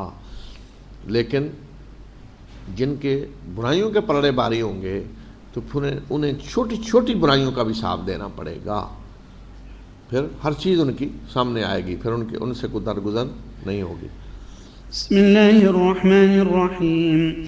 والعادیات ضبحا فالموریات قدحا فالمغیرات صبحا فأثرن به نقعا فوسطن به جمعا إن الإنسان لربه لكنود وإنه على ذلك لشهيد وإنه لحب الخير لشديد أفلا يعلم إذا بعثر ما في القبور وحصل ما في الصدور إن ربهم بهم يومئذ لخبير۔ بسم اللہ الرحمن الرحیم۔ یہ سورہ عادیات ہے، اور اس کی پہلی آیت میں عادیات کا جو لفظ ہے وہ علامت کے طور پہ اس کا نام ہے۔ تو اس صورت میں انسان کو یہ بتایا گیا کہ وہ بڑا ناشکرا ہے، اور خود اس کا عمل اس پہ گواہی دے رہا ہے اس کی ناشکری پہ، تو اسے پھر خبردار کیا گیا ہے کہ ذرا سوچو کہ آگے تمہارے وہ دن آنے والا ہے جس دن سب راز سامنے آ جائیں گے، اور اللہ کے سامنے تم نے حساب دینا ہے۔ وہ اللہ جو ہر چیز سے باخبر ہے، اس دن سے ڈرو۔ والعادیات ضبحا، اور قسم ہے ان گھوڑوں کی کہ جو پھنکاریں مارتے ہوئے دوڑتے ہیں، اور ان کی کہ جو اپنی ٹاپوں سے چنگاریاں نکالتے ہیں، اور جو صبح صبح غارت گری کرتے ہیں، اور اس میں وہ گرد اڑاتے ہیں، اور اسی گرد میں وہ مجموع میں جا گھستے ہیں۔ بے شک انسان اپنے رب کا بڑا ناشکرا ہے، اور وہ خود اس پہ گواہ ہے، اور بے شک وہ مال سے سخت محبت رکھنے والا ہے، مال کی محبت میں وہ بہت شدید ہے، بہت ہی سخت۔ کیا وہ جانتا نہیں کہ جو کچھ قبروں میں ہے جب وہ اگلوایا جائے گا، نکالا جائے گا، اور جو کچھ سینوں میں ہے وہ سب نکال کر اس کی پڑتال کی جائے گی، سینوں کے راز نکال کر ان کی جان پڑتال کی جائے گی، اور بے شک اس روز ان کا رب ان سے اچھی طرح باخبر ہوگا۔ تو یہ گھوڑوں کی صفات، کہ گھوڑے جب دوڑتے ہیں تو پھنکاریاں اور سانس جو آواز آ رہی ہوتی، پھر وہ ٹانپیں اپنی جو ان کی چوٹ سے چنگاریاں نکالتے ہیں، اور اسی حالت میں پھر غارت گری کرتے ہیں، جا کے کبھی ایک قبیلہ دوسرے قبیلے میں یہ حملہ آور ہوتے ہیں اور گرد اڑاتے ہیں خوب، اور مجموع میں جا گھستے ہیں، یعنی مالک جو کچھ کہتا ہے کر گزرتے ہیں، حالانکہ آگے سے تیر آ رہے ہیں، نیزے آ رہے ہیں، تلواریں، گھوڑا مالک کا حکم مانتے ہوئے اپنی جان کو خطرے میں ڈالتا ہے، اور اپنی ساری قوت صرف کر دیتا ہے اور جو مالک کہتا ہے کر دیتا ہے، اپنی جان قربان کر دیتا ہے اس کے لیے. کیا ہے؟ کچھ مالک نے کھلایا پلایا اسے. تو اب گھوڑا اتنا وفادار، فرمایا کہ یہ گھوڑے گواہ ہیں کہ انسان تو اپنے رب کا نہ شکر ہے. گھوڑا وفادار ہے اپنے مالک کا، لیکن انسان اپنے رب کا نہ شکرہ ہے، اور وہ خود گواہ ہے، اس کا عمل گواہی دے رہا ہے. اور نہ شکرہ ہونے کی وجہ کیا ہے کہ وہ مال کی محبت میں بڑا سخت پھنسا ہوا ہے. مال کی محبت ہے جو غافل کیے ہوئے اللہ سے اور بے نہ شکرہ بنا رہی ہے. تو فرمایا کہ وہ دن بھی ذرا دیکھو جو کچھ قبروں میں ہے نکالا جائے گا، سینوں کے رازوں کی جانچ پڑتال. اور اس روز اس چیز کی ضرورت نہیں ہوگی اللہ کو، مجھے تو مزید اہتمام ہے، ورنہ ان کا رب ان کی حالت سے اچھی طرح باخبر ہوگا، اللہ سے کوئی چیز چھپی ہوئی نہیں ہوگی. بسم الله الرحمن الرحيم. القارعة ما القارعة وما أدراك ما القارعة يوم يكون الناس كالفراش المبثوث وتكون الجبال كالعهن المنفوش فأما من ثقلت موازينه فهو في عيشة راضية وأما من خفت موازينه فأمه هاوية وما أدراك ما هي نار حامية. بسم اللہ الرحمن الرحیم. یہ سورۃ القاریہ ہے، یہ بھی مکی ہے. القاریہ قیامت کے ناموں میں سے نام ہے، لیکن القاریہ کا معنی ہوتا ہے کھٹکھٹانے والی کوئی چیز جو آ کر اچانک کو دروازہ کھٹکھٹا دیتی. وہ کھٹکھٹانے والی کیا ہے؟ وہ کھٹکھٹانے والی، اور تمہیں کیا خبر، کیا پتہ کہ وہ کھٹکھٹانے والی کیا چیز ہے، یعنی کتنی بڑی آفت ہے. اس روز لوگ بکھرے ہوئے پتنگوں کی طرح ہوں گے، منتشر پتنگوں کی طرح ہوں گے، اور پہاڑ دھنکی ہوئی رنگ برنگی اون کی طرح ہوں گے. یعنی لوگ اس طرح نکل رہے ہوں گے قبروں سے کہ جس طرح آپ دیکھتے ہیں بارش ہوتی تو وہ پتنگ نکلتے ہیں، گرمی میں بارش ہو، ادھر جا رہا ہے ادھر جا رہا، نکلتے نکلتے کوئی عجیب جدھر رخ ہوا، اس طرح فرمایا لوگ نکل رہے ہوں گے قبروں سے. اور پہاڑ جنہیں آج بڑا محبوب سمجھ رہے ہو، دھنکی ہوئی اون کی طرح، رنگ برنگی اون کی طرح اڑ رہے ہیں، جیسے روئی ہوتی ہے ریزہ ریزہ ہو کر. اور جن کے پلڑے بھاری ہوں گے تو وہ دل پسند عیش میں ہوں گے، یعنی جن کے اعمال نامے میں نیکیاں ہیں، پلڑے بھاری ہیں، وہ دل پسند عیش میں ہیں. اس لیے کہ اصل وزن حق کا ہوگا.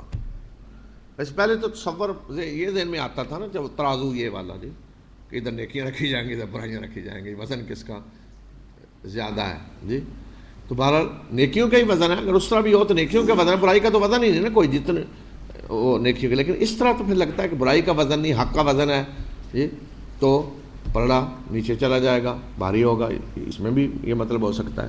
لیکن اب میرے ذہن میں یہ بھی آتا ہے کہ جو الیکٹرانک سب کچھ آ گیا نا آج، کمپیوٹر سارا، تو گویا کہ فیڈ ہوں گے نا جب نیکیاں اور برائیاں، تو وہ ترازو اور طرح کا ہوگا جس میں پھر نیتیں بھی فیڈ کی جائیں گی، نیت کیا تھی، کس ماحول میں کام کیا، سارا پھر ویلیو ایک بنے گی عمل کی، ویلیو نکلے گی، اس حساب سے ہوگا. ویلیو کیا ہے حرم؟ تو ویلیو نیکی کی ہے، حق کا وزن ہے، کس حالت میں کام کیا. برائی کی تو کوئی ویلیو ہی نہیں ہے، تو اس لیے وہ بالکل خاک برائیاں، ویلیو حق کی ہوگی. تو یہ ہے اتنی ویلیو، جیسے ہوتا ہے 4 آپ نے لیے ہیں یونیورسٹی میں، 4 3.5 2 یہ ویلیو نکال لی جائے گی کہ اتنے میں پاس ہیں، اور اس سے نیچے جو ہیں وہ فیل ہیں جی. تو اس طرح یہ ترازو ہوگا حق کا جو وزن کرے گا. اور جن کے پلڑے ہلکے ہوں گے وہ کھڈ میں گریں گے. اور تم کیا جانا کہ وہ کھڈ کیا ہے، کھائی کیا ہے؟ وہ بھڑکتی آگ ہے. جن کے پلڑے بھاری ہیں وہ جہنم، کھڈ اس کو حاوی ہے، جہنم کھڈ کی طرح گڑا، اس میں جا گریں گے. اور وہ کیا ہے؟ وہ بھڑکتی ہوئی آگ ہے. پھر جن کے پلے کچھ نہیں ہوگا. اور جو چیز ہے وزن والی وہ نیکیاں ہیں، اگر کسی میں نیکیاں نہیں تو گویا کہ اس کے پلے کچھ نہیں ہے. تو جن کے پلے کچھ نہیں ہوگا وہ کھائی میں جا گریں گے، جہنم میں. بسم الله الرحمن الرحيم. ألهاكم التكاثر حتى زرتم المقابر كلا سوف تعلمون ثم كلا سوف تعلمون كلا لو تعلمون علم اليقين لترون الجحيم ثم لترونها عين اليقين ثم لتسألن يومئذ عن النعيم. بسم اللہ الرحمن الرحیم. یہ سورۃ التکاثر ہے. تکاثر اس کا نام ہے، ویسے موضوع اس کا آخرت ہے، قیامت ہی کا منظر ہے. اور بتایا گیا کہ دنیا میں اس موت سے یا کیا آخرت سے غفلت کی وجہ کیا ہے وہ بتائے گی اس میں. تو تکاثر کہتے ہیں ایک دوسرے سے زیادہ کچھ چیز جمع کرنا، ایک طرح زیادہ جمع کرنا اور دوسرے سے بھی آگے بڑھنا. اس کی اگر تصویر کھینچی جائے تو یہ ہوگا کہ جیسے کسی میدان میں پیسے پھینک دیے جائے نا، اور مقابلہ ہو رہا ہو کہ 1 گھنٹے کے اندر کون ایک دوسرے سے زیادہ جمع کرتے، کون زیادہ، تو ہر کوئی لگا ہوا ہے میں دوسرے سے زیادہ جمع کروں گا، دوسرے سے زیادہ جمع کروں، دوسرے سے زیادہ، اس طرح یہ کیفیت ہے تکاثر کی. تو فرمایا کہ دنیا میں تم اسی کام میں لگے ہوئے ہو، ہر کسی کوشش ہے میں دوسرے سے زیادہ جمع کروں، دوسرے سے زیادہ. تو یہ فرمایا کہ اس چیز نے تمہیں غافل کیا ہوا ہے، تمہیں تکاثر نے غافل کر دیا، یعنی ایک دوسرے سے زیادہ مال و دولت جمع کرنے نے تمہیں غافل کر دیا، یہاں تک کہ تم نے قبریں جا دیکھی. اسی حال میں لگے رہے یہاں تک کہ موت نے دروازہ کھٹکایا. چوہدری صاحب چلیں جی ادھر. جیسے آپ دیکھتے ہیں نا کوئی آدمی بس میں جا رہا ہے نا، سویا ہوا ہے، اب اترا بھی نہیں، گزرنے لگا، وہ کنڈکٹر کہتا چوہدری صاحب کیا جی اسٹاپ آ گیا جی اچھا، وہ نیند میں ہی ممکن ہے چھلانگ لگا دینی چاہیے، پکڑ کے نیچے کر دیتا، چلو جاؤ. اسی طرح فرمایا کہ تم قبر جا دیکھتے ہو، غافل ہوش ہی نہیں ہوتی نا، یہاں تک کہ موت آ جاتی فوراً اٹھا کے قبر میں رکھاتے ہیں گھر والے. ہرگز نہیں، جلد تمہیں معلوم ہو جائے گا. پھر تمہیں بتاتے ہیں ہرگز نہیں، جلد تمہیں معلوم ہو جائے گا. ہرگز نہیں، اگر تمہیں یقینی علم ہوتا تو تمہاری یہ حالت نہ ہوتی. کس کا؟ آخرت کا، مرنا ہے، مرنے کے بعد جو کچھ ہونا ہے. اگر یقینی علم ہوتا تو تم اس طرح غافل نہ پڑے ہوتے، دنیا میں اس طرح تکاثر میں نہ لگے ہوتے. تم نے یقیناً جہنم کو دیکھنا ہے، پھر تم اسے یقین کی آنکھ سے دیکھو گے. اس طرح یقین سے دیکھو گے کہ ذرا برابر کوئی شک نہیں ہوگا. آج تو غیب میں ہے نا، پردے میں ہے، لیکن اس روز فرمایا دیکھو گے اس طرح ان آنکھوں سے. آج مومن کے لیے تو بالکل اسی طرح جس طرح آنکھوں سے دیکھ رہا ہے، کوئی شک نہیں. ایمان تو یہی ہے نا، کوئی شک نہیں. لیکن پھر بھی جب بالکل سر کی آنکھوں سے دیکھ رہے ہوں تو وہ چیز اور ہوتی ہے. فرمایا کہ وہ وقت آنا کہ سر کی آنکھوں سے دیکھو گے. اب تو ہے نا ایمان لاؤ غیب سے، اس طرح دیکھو گے. پھر تم سے اس روز نعمتوں کے بارے میں پوچھا جائے گا. اللہ نے جو نعمتیں دنیا میں دی ہوئی تھیں پوچھا جائے گا. ایک نعمت کا سوال. رسول صلی اللہ علیہ وسلم ایک دفعہ ایک صحابی کے باغ میں گئے. یہی موسم جو ہوتا ہے نا آج، گرمیاں، کھجور ذرا پکی تازہ کھجوریں، تو انہیں رسول صلی اللہ علیہ وسلم کو دعوت دیا آپ تشریف لائیں، سائے میں آپ بیٹھے، تازہ کھجوریں میں توڑ کر لائے، ٹھنڈا پانی وہاں سایہ، ٹھنڈا پانی، کھجوریں. آپ نے جب یہ چیزیں کھائیں تو یہ آیت پڑھی ثم لتسألن یومئذ عن النعیم. صحابہ حیران ہو گئے، یا رسول اللہ یہ نعمتیں صرف 2 کھجوریں اور ٹھنڈا پانی. آپ فرمایا کہ یہ نعمتیں نہیں ہیں، اللہ کی نعمتیں نہیں ہیں. ذرا سوچیں آج ہم کن کن نعمتوں میں ہیں اور کیا کیا عیاشیاں کر رہے ہیں اور کیا. یہ پوچھا جائے گا. بسم اللہ الرحمن الرحیم والعصر ان الانسان لفی خسر الا الذین آمنوا وعملوا الصالحات وتواصوا بالحق وتواصوا بالصبر. بسم اللہ الرحمن الرحیم. یہ سورۃ العصر ہے اور یہ قرآن کی ان صورتوں میں سے ہے کہ جن کے بارے میں علماء نے کہا کہ اگر یہ اکیلی ایک صورت بھی نازل ہو جاتی ہے نا انسان پہ حجت پوری کرنے کے لیے کافی. تو یہ قرآن کا معجزہ ہے کہ پوری قرآن کی دعوت کو کہیں ایک آیت 2 آیتوں میں پورا بیان کر دیا گیا ہے اور پھر اسی کی تفسیر گویا کا پورا قرآن کر رہا ہے. تو یہ صورت بھی اسی طرح کی صورتوں میں سے ہے. عصر یعنی زمانہ، تو علامت کے طور پہ نام رکھا گیا ہے کہ وہ صورت کے جس میں عصر کا، زمانے کا ذکر آیا ہے. قسم ہے زمانے کی، بے شک انسان خسارے میں ہے، سوائے ان لوگوں کے جو ایمان لائے اور جنہوں نے نیک اعمال کیے اور جنہوں نے ایک دوسرے کو حق کی نصیحت کی اور صبر کی نصیحت کی. قسم ہے زمانے کی، یعنی زمانہ گواہ ہے. اور یہی بات قرآن بھی بتا رہا ہے نا، ساری زمانہ گواہ ہے بتایا جا رہا ہے نا. قوم نوح گواہ ہے، قوم عاد گواہ ہے، فرعون کی تاریخ ساری گواہ ہے، قوم سمود گواہ ہے، قوم مدین گواہ ہے، قوم لوط گواہ ہے. قرآن یہی بتا رہے ہیں، زمانہ ہے گواہ، یہی بتایا جا رہا ہے نا، یہ زمانہ سارا گواہ ہے کس بات پہ؟ کہ جو ایمان اور عمل صالح سے محروم ہوئے سب برباد ہوئے، دنیا میں بھی، آخرت تو آگے، دنیا میں بھی دیکھنے برباد ہوئے، سب عذاب کی لپیٹ میں آئے، سب تباہ ہوئے، سب برباد ہوئے۔ یہ تاریخ، یہ زمانہ گواہ ہے۔ ایک تو یہ گواہی، پھر یہ ہے کہ انسان کو جو وقت ملا ہے دنیا میں، موت سے لے کر، زندگی سے لے کے موت تک، تو یہ زمانہ ہے، یہ بھی تو یہ بھی گواہ ہے، یہ ہم پہ گواہ بن رہا ہے۔ اسی زمانے میں کام کر کے انسان نے کامیاب ہونا ہے اور اسی میں غفلت میں پڑھ کے ناکام ہونا ہے، تو یہی زمانہ گواہ بنے گا ہمارے اوپر، اور یہی انسان کی زندگی ہے، اور یہ تیزی سے گزرتی جا رہی۔ امام راضی کہتے ہیں کہ میں ایک روز بغداد میں عصر کے وقت بازار میں گیا تو دیکھا کہ ایک شخص برف بیچ رہا تھا۔ اس وقت برف لاتے جو برف باری کہیں ہوتی، برف جمی ہوئی اس طرح کی برف، یہ تو نہیں تھی آج والی۔ تو عصر کے وقت وہ آواز لگا رہا تھا کہ اس آدمی پہ رحم کرو جس کا خزانہ، جس کا مال پگھلا جا رہا ہے، رحم کرو، خرید لو، نہیں تو پگھل جائے گی، ختم، شام تک نہیں رہنا، پگھلی جا رہی، اس پہ رحم کرو جس کا مال سودا پگھلا جا رہا ہے، لے لو ورنہ ختم۔ وہ کہتے ہیں مجھے اس روز سورہ عصر کی سمجھ آئی کہ انسان کا وقت، عصر، زندگی پگھلی جا رہی ہے، استعمال کر لیا تو کر لیا ورنہ جاری ہے، وقت تو جا رہا ہے نا، آپ نے استعمال کر لیا تو ٹھیک ورنہ کیا؟ فرمایا کہ اس طرح ہے زندگی جو پگھلی جا رہی، ختم ہوتی جا رہی۔ تو گواہ ہے پوری تاریخ کہ جو لوگ ایمان اور عمل صالح سے خالی تھے وہ برباد ہوئے اور تباہ ہوئے، اور آج بھی، مستقبل میں بھی یہی ہوگا، یہی حقیقت ہے۔ تو یہ چار صفات، ایمان، عمل صالح اور ایک دوسرے کو حق کی نصیحت اور صبر کی نصیحت، کہ اس دنیا میں امتحان ہے، صبر ہوگا، خبر کی ضرورت ہے، اللہ کی طرف سے مصیبتیں آتی ہیں، تکلیفیں آتی ہیں، اس میں جلد بازی نہیں، اللہ کے فیصلے جو ہیں اپنے وقت پہ آتے ہیں، اللہ ڈھیل دیتا ہے، مہلت دیتا ہے۔ تو جب تک یہ صبر نہ ہونا تو مومن پھر امتحان میں پاس نہیں ہو سکتا۔ لیکن 950 سال نوح کو اللہ نے مہلت دی ہوئی ہے، تو ایمان والے اگر صبر نہ کریں تو پھر تو مرتد ہو جاتے۔ 950 سال ایمان لانے والے بھی آخر کہتے ہیں جی کتنی دیر، نہیں، کچھ نہیں، یہ حال ہو جاتا ہے نا، اتنا لمبی مہلت، اس لیے بہت صبر کی ضرورت ہوتی ہے۔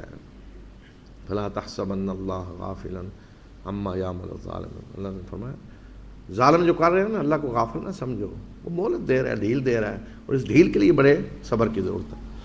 بسم اللہ الرحمن الرحیم ویل لکل ہمزۃ لمزۃ الذی جمع مالا وعددہ يحسب أن ماله أخلده كلا لينبذن في الحطمة وما أدراك ما الحطمة نار الله الموقدة التي تطلع على الأفئدة إنها عليهم صدة في عمد ممددة۔ بسم اللہ الرحمن الرحیم۔ یہ سورہ ہمزہ ہے، اس میں بھی ہمزہ کا جو لفظ ہے اسے علامت کے طور پہ اس کا نام قرار دیا گیا ہے۔ یہ سورت جو ہے اس میں بھی مال جمع کرنے کے نتیجے میں جو انسانی رویہ، جو کردار وجود میں آتا ہے وہ بتایا گیا ہے، اور پھر وہ انسان کو جہنم کی طرف لے جاتا ہے۔ تو وہ فرمایا کہ تباہی ہے ہر اشارہ، باد اور عیب جو کے لیے۔ ہمزہ کہتے ہیں اس شخص کو جو اشاروں میں کسی کے توہین کر رہا ہے، اشارہ بازی کر رہا ہے۔ اور یہ کیوں ہوتی ہے؟ جب آدمی اپنے آپ کو بڑا سمجھ رہا ہو نا، تو ہر ایک کو اشاروں سے حقیر بنائے گا، ذلیل کرے گا، یا عیب جوئی کرتا ہے، ہر ایک کو تنقید، ہر ایک کو حقیر سمجھ کے مذاق اڑانا۔ وہ کہ جس نے مال جمع کیا اور اس کو گن گن کے رکھا، مال جمع تو کیا پھر گن گن کے۔ پرانے زمانے میں ہوتا تھا کسی بٹکے میں والے سکے ہوتے تھے تو لوگ جو تھا نا گنتے تھے، مزہ آتا تھا بڑا، گن رہے ہیں، پتہ ہے کتنے، پھر گنے، بڑا مزہ آ رہا ہے جی گننے میں، جیسے آج نوٹ پڑے روزانہ گن رہا ہے جی، جب بیلنس شیٹ چیک ہو رہی ہے جی، وہ بینک اسٹیٹمنٹ روزانہ، بڑا مزہ آ رہا ہے جی، بڑا مال ہے۔ وہ سمجھتا ہے کہ اس کے مال نے اس کو زندہ جاوید کر دیا، مال کی وجہ سمجھتا بس سب زندہ جاوید ہے، کچھ نہیں ہونے والا، مال ہی سے سارے مسئلے حل ہو۔ آج کہتے ہیں بس مال ہو تو جی جو چاہیں کریں، مال ہو تو جو چاہیں کریں۔ یہ مال ذہن اس طرح بناتا ہے، برباد کرتا ہے انسان کو۔ ہرگز نہیں، اسے ضرور چور چور کرنے والی جگہ پہ پھینکا جائے گا۔ اور وہ کیا ہے چور چور کر دینے والی جگہ؟ وہ اللہ کی بھڑکائی ہوئی آگ ہے، جو سینوں تک، جو دلوں تک چڑھے گی۔ جہنم وہ آگ جو دلوں تک چڑھ کے آئے گی، مال تو اب دل میں ہوتی ہے نا، تو دلوں کو بھی اندر سے آ کے جلائے گی۔ اور وہ اس میں لمبے لمبے ستونوں میں بندھے ہوئے اوندے منہ پڑے ہوئے ہوں گے۔ ایک تو ستونوں میں بندھے ہوں گے بڑے بڑے زنجیروں کے ساتھ، پھر اوندے منہ پڑے ہوئے ہوں گے، اور اوپر سے اسے ڈھانک دیا جائے گا۔ یہ کیفیت میں نے ایک دفعہ دیکھی، بٹھے ہوتے ہیں نا ہمارے اینٹوں کے، ایک دفعہ میں ایسے دیکھنے گیا بیٹھا، ان نیچے اینٹیں ہیں، اوپر آگ جل رہی پڑی، اوپر سے ہوتا ہے نا سوراخ جہاں سے وہ کرتے کوئلہ ڈالتے ہیں، تو اوپر سے ڈھکن دیے ہوئے۔ تو وہاں اس کی سمجھ آئی یہ نا منہ سادہ، یعنی کسی کو اندر ڈال کر اوندے منہ اوپر سے ڈھانک دیں کہ گرمی ذرا باہر نہ نکلے، پوری طرح حرارت اندر ہے۔ اس طرح انہیں ستونوں سے باندھ کر اوندے منہ ڈالا ہوا ہوگا اور اوپر سے ڈھانک دیا جائے گا۔ بسم اللہ الرحمن الرحیم ألم تر كيف فعل ربك بأصحاب الفيل ألم يجعل كيدهم في تضليل وأرسل عليهم طيرا أبابيل ترميهم بحجارة من سجيل فجعلهم كعصف مأكول۔ بسم اللہ الرحمن الرحیم۔ یہ سورہ فیل ہے، نام اس کا علامت کے طور پہ ہے کہ وہ سورت جس میں فیل کا یعنی ہاتھی کا ذکر ہے۔ لیکن یہ ہاتھی کیا ہے جس کا ذکر ہے؟ یہ اصل میں اس واقعے کا ذکر ہے کہ جو ابرہ نے، جو حبشہ والوں کی طرف سے، عیسائیوں کا وہاں گورنر تھا، اس نے کعبہ کو گرانے کے لیے ایک لشکر لے کر چڑھائی کی مکہ پہ۔ یہ رسول اللہ علیہ وسلم کی ولادت مبارکہ سے تقریباً 50 دن پہلے کی بات ہے۔ تو مکہ کے لوگ قرآن کے نزول کے وقت جانتے تھے اس کو، یہ واقعہ ہوا، سب نے دیکھا، اور اس وقت شاعروں نے جو شعر کہے اس میں اللہ کی تعریفیں کی، تو واقعہ سامنے تھا۔ تو اس کی طرف اشارہ ہے کہ کیا تم نے دیکھا نہیں کہ تیرے رب نے ہاتھی والوں کے ساتھ کیا سلوک کیا؟ تو اس کے لشکر میں ہاتھی بھی تھے بڑے بڑے، 60,000 کا لشکر تھا، اور آگے آگے بڑے بڑے ہاتھی۔ تو مکہ والے کہاں بھائی ہاتھیوں کا مقابلہ کریں، ساری مکہ کی تعداد کیا ہے، 60,000 کا لشکر آ رہا ہے، پھر ہاتھی بھی۔ کیا تم نے دیکھا نہیں تمہارے رب نے ہاتھی والوں کے ساتھ کیا سلوک کیا؟ کیا ان کی چال کو عکارت نہیں کیا، اور ان پہ پرندوں کے ایسے جھنڈ بھیجے کہ جو ان پہ پکی ہوئی مٹی کے پتھر پھینک رہے تھے، اور انہیں اس طرح بنا دیا جس طرح کھایا ہوا بوسا ہوتا ہے۔ جانور جو کھاتے ہیں نا بوسا، چارہ وارہ، پھر پاؤں پہ تلے بھی رونتے ہیں، تو وہ جو کیفیت ہوتی ہے۔ تو یہ جب لشکر آیا منا اور مزدلفہ کے درمیان، تو اللہ تعالیٰ نے پرندوں کے جھنڈ بھیجے، ڈرون حملے، آگے سار ڈرون ڈرون ڈرون ڈرون۔ وہ کیا ہے؟ ایک اتنا مٹر جتنا دانہ ہر ایک نے منہ میں پتھر اٹھایا ہوا تھا، کہ وہ کیا تھے؟ پکی ہوئی مٹی کے پتھر، جو ہے نا جس طرح اینٹ نہیں پکائی جاتی اس طرح کے پتھر تھے، وہ بالکل تیار گولیاں وہ پھینکتے تھے پرندے۔ جس کے جسم پہ جو لگتی وہیں جسم گلنا شروع ہو جاتا، گوشت گرنا شروع ہو جاتا، بھاگتے بھاگتے، کوئی یہیں پڑا ہے، کوئی یہ پڑا ہے، کوئی یہ پڑا ہے، بھاگے پیچھے بھاگے، ہاتھی بھاگ کھڑے ہوئے سارے، تو سارا لشکر تباہ ہو گیا، مر گیا۔ اور اس کے بعد یہاں اقتدار بھی ختم ہو گیا۔ اس کے بعد ایرانی آ گئے، رسول صلی اللہ علیہ وسلم کے بعثت کے وقت تو حکومت یہاں ایرانیوں کی تھی، اور ان کا حبشیوں کا اقتدار بھی پھر ختم ہو گیا۔ بسم اللہ الرحمن الرحیم لإيلاف قريش إيلافهم رحلة الشتاء والصيف فليعبدوا رب هذا البيت الذي يطعمهم من جوع وآمنهم من خوف۔ بسم اللہ الرحمن الرحیم۔ یہ سورہ قریش ہے، علامت کے طور پہ نام بھی اس کا، اور مخاطب بھی اس میں قریشی ہے، اس لحاظ سے ہم کہہ سکتے ہیں کہ عنوان بھی قریشی ہے۔ قریش کے مانوس ہونے کی وجہ سے، ان کا سردی اور گرمی کے سفر سے مانوس ہونا، انہیں چاہیے کہ وہ اپنے رب، اس گھر کے رب کی عبادت کریں جس نے انہیں بھوک سے بچا کر کھانا کھلایا اور خوف سے بچا کر امن دیا۔ فرمایا کہ قریش کا مانوس ہونا کس سے؟ سفروں سے۔ قریش تجارتی لوگ تھے بڑے، اور اسی وجہ سے بڑے مالدار تھے، تو اللہ نے انہیں یہاں بسایا اور تجارتی مزاج بنایا، سفروں سے مانوس کیا، لمبے لمبے سفر کرتے، گرمیوں میں ان کے تجارتی قافلے شام جاتے، سردیوں میں یمن کی طرف جاتے، کوئی ان کے قافلوں کو چھیڑتا نہیں تھا، اس لیے کہ پیر صاحب ہیں جی، سید ہیں، اللہ کے گھر کے متولی ہیں، کوئی ہاتھ نہیں لگاتا تھا، سارے لوگ تحفظ دیتے، اور تجارتی سرگرمیاں ان کی بڑی عروج پہ تھیں، اس لیے قریش کے سردار بڑے بڑے مالدار تھے، سارے قریش تجارت پیشہ تھے۔ فرمایا کہ یہ قریش کا سفروں سے مانوس ہونا کس نے کیا؟ اللہ نے نہیں یہاں بسایا، اللہ کے گھر کی وجہ سے یہ برکتیں ساری انہیں حاصل ہیں، تو انہیں اس گھر کے رب کی عبادت کرنی چاہیے۔ وہ رب ہے جس نے انہیں بھوک سے بجا کے رزق دیا ہے، ورنہ بھوکے مر رہے تھے عرب کہیں، ارد گرد بھوک تھی، افلاس، تو فرمایا کہ بھوک سے بچا کے اللہ نے انہیں کھانا کھلایا، رزق دیا، اور خوف سے بچا کے امن دیا۔ ارد گرد خوف تھا، جن دہاڑے لوگوں کو چک لیا جاتا تھا۔ مکہ امن کی جگہ تھی، کسی کے باپ کا بیٹے کا قاتل بھی سامنے آئے کو ہاتھ نہیں اٹھاتا تھا، قریش کے تجارتی قافلے جدھر جاتے تحفظ تھا، اس لیے لوگوں کو پتہ تھا اگر ان کو چھیڑا تو عمرہ کر دیں گے، حج کر دیں گے، انہوں نے وہاں پکڑ لینا ہے۔ ہر قبیلہ ڈرتا تھا قریش سے کہ اگر ان کو چھیڑا تو بھائی ہم نے حج، کوئی کہتا ہے نا چھیڑتا، اچھا حج کرنے آئیں گے تو دیکھ لیتے ہیں تمہیں، عمرہ کرنے آؤ گے نا تو پھر ہم پکڑ کے تمہیں، تو ڈرتے تھے، سوال ہی نہیں۔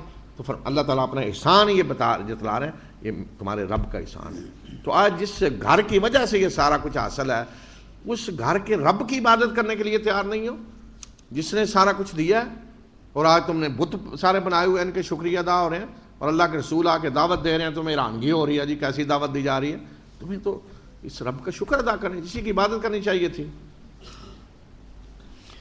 بسم اللہ الرحمن الرحیم أرأيت الذي يكذب بالدين فذلك الذي يدع اليتيم ولا يحض على طعام المسكين فويل للمصلين الذين هم عن صلاتهم ساهون الذين هم يراءون ويمنعون الماعون۔ بسم اللہ الرحمن الرحیم۔ یہ سورہ الماعون ہے، علامت کے طور پہ اس میں الماعون کا جو لفظ آیا ہے اس کو اس کا نام قرار دے دیا گیا۔ اور الماعون کہتے ہیں ایسی بالکل چھوٹی چھوٹی حقیر چیزوں کو کہ جو ہر کسی کو ضرورت پڑتی ہے، کوئی استعمال کے لیے لے اور استعمال کر کے واپس دے، کوئی فرق نہیں پڑتا۔ جیسے کسی نے کہا جی ماچس ذرا دے، میں آگ جلا لوں، یا کسی نے کسی کے گھر سے کوئی چیز معمولی لی، میں استعمال کر کے واپس دے دیتا ہوں۔ جیسے آپ کے گاڑی میں کوئی مسئلہ کسی کو کہہ دیں اسکرو ڈرائیور ذرا دیں، میں آپ کو استعمال کر کے واپس، مطلب اس طرح کی معمولی چیز ہے۔ تو یہ صورت جو ہے اس میں بتایا گیا ہے کہ جو آخرت کو نہیں مانتا تو اس میں کس طرح کا کردار پیدا ہوتا ہے، آخرت کو جھٹلانے کے نتیجے میں انسان کا رویہ کیا ہوتا ہے۔ کیا آپ نے اس شخص کو دیکھا کہ جزا و سزا کو جھٹلاتا ہے؟ وہی تو ہے جو یتیم کو دھکے دیتا ہے، یعنی جو جزا و سزا کو جھٹلائے گا وہ یتیم کو دھکے، سب سے کمزور ترین آدمی پہ ظلم کرے گا، وہ یتیم، اس کو دھکے دے گا، مارے گا، اس کا مال ہڑپ کر جائے گا، اس لیے جزا و سزا کو جھٹلاتا ہے۔ یا جزا و سزا کو مانتا ہے لیکن اس طرح مانتا ہے کہ انشورنس کرائی ہوئی ہے، پیر صاحب نے گارنٹی دے دی ہے، کچھ نہیں، جو چاہو کرو، ہم بچا لیں گے، اسی طرح بدماش ہوگا وہ بھی، بے شک وہ مانے، بے شک عمرے بھی کرے، حج بھی کرے، لیکن آخرت سے نہیں ڈرتا، جو آج ہمارے ہاں حال ہے۔ عمرہ فیشن نہیں ہے باقاعدہ، ہمارے ہاں کچھ عرصے سے 10-12 سال سے تو عمرہ فیشن ہے باقاعدہ، پورے وہاں سے آپ فوجیں آ رہی ہیں، سب لٹیرے اور ڈاکو، اور جی عمرے ہو رہے ہیں اور حج ہو رہے ہیں، اور باقاعدہ جی کیا ہوتا ہے جی آخری اشرا وہاں گزارنا ہے، اور اس کے بعد لکڑ ہضم پتھر ہضم سارا قوم کا کھا کے ایک عمرے کی مار ہے سارا، دیکھیں جی ہم کیا۔ تو یہ کیوں ہے؟ آخرت کا ڈر نہیں ہے، اگر آخرت کا ڈر ہوتا تو یہ حرکتیں ہوتی، سوال ہی نہیں پیدا ہوتا۔ اور گارنٹی ملی ہوئی ہے نا، جو کو کرو جی کون ہی بخشے ہوئے ہیں، چھڑا لیں گے، بچا لیں گے۔ فرمایا کہ ایک تو یہ یتیم کو دھکے دیتا ہے، اور پھر مسکین کے کھانے پہ نہیں ابھارتا۔ مومن کا رویہ، اللہ سے ڈرنے والا کون ہے؟ دوسروں کو بھی ابھاریں، مسکینوں کو کھانا کھلائیں۔ ہلاکت ہے نماز پڑھنے والوں کے لیے وہ جو اپنی نمازوں سے غافل ہیں اور جو ریاکاری برتتے ہیں، اور جو چھوٹی چھوٹی چیزیں دینے سے بھی رکتے ہیں یا روکتے ہیں، یعنی معمولی چیزیں بھی کوئی مانگے نا تو دینے کے لیے تیار نہیں ہے۔ جیسے آپ کا کیا بگڑنا ہے، ابھی اسکرو ڈرائیور دے دے، میں تھوڑی گاڑی آپ کی ٹھیکہ دے دیتا ہوں، وہ گاڑی سٹارٹ کرنی، وائریں ذرا دے دیں، کچھ آپ کو وائر گھس جائے گی، کچھ نہیں میں نے نہیں دینی، وہ یار گاڑی نہیں سٹارٹ ہوتا، دھکا نہیں، کسی کی کوئی ذرا بھی فائدہ انسان کو پہنچ رہا ہو نہیں، انسانیت دشمن بن کے بیٹھے ہوئے۔ تو نمازیں بھی پڑھتے ہیں تو نمازیں بھی ایسی کہ جس میں ریاکاری دکھلاوا، اس لیے کہ اس طرح کی جو نمازیں ہوں گی جو آخرت جو سامنے نہیں ہے تو اس میں دکھلاوا ریاکاری ہوگی. تو ریاکاری کی نمازیں ایسی ہوتی ہیں جیسے ایکٹنگ آج ہوتی ہے، ٹی وی پہ نظر آ رہا ہے. تو وہ آج کل ٹی وی تو بہت کوئی دکھا دیتا ہے نا، آدمی کیا نماز میں بھی کیا تماشے کر رہا ہے. تو کہیں کو مجبوراً کھڑے ہونا پڑتا ہے نمازوں میں. بس بسم اللہ الرحمن الرحیم انا اعطیناک الکوثر فصل لربک وانحر ان شانئک هو الابتر. بسم اللہ الرحمن الرحیم. یہ سورۃ الکوثر ہے. الکوثر کا اس میں لفظ جو آیا ہے اسی کو اس کا نام بھی قرار دیا گیا ہے اور کسی حد تک موضوع بھی ہے. یہ اے نبی صلی اللہ علیہ وسلم، ہم نے آپ کو کوثر عطا کر دی، آپ اپنے رب کے لیے نماز پڑھیں اور قربانی کریں، بے شک آپ کا دشمن ہی جڑ کٹا ہوگا.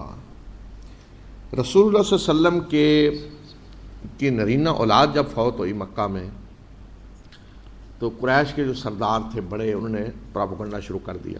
اور یہ کمینگی ہوتی، کمینگی کا آخری درجہ کہ کسی کی مصیبت پہ خوش ہوں. یعنی بے شک کتنا کوئی دشمن ہو، کسی کی بیٹا فوت ہوا ہے، بیٹی کو مصیبت حادثہ تو خوشی منا رہے ہیں. کمینگی کا آخری درجہ یہ ہوتا ہے.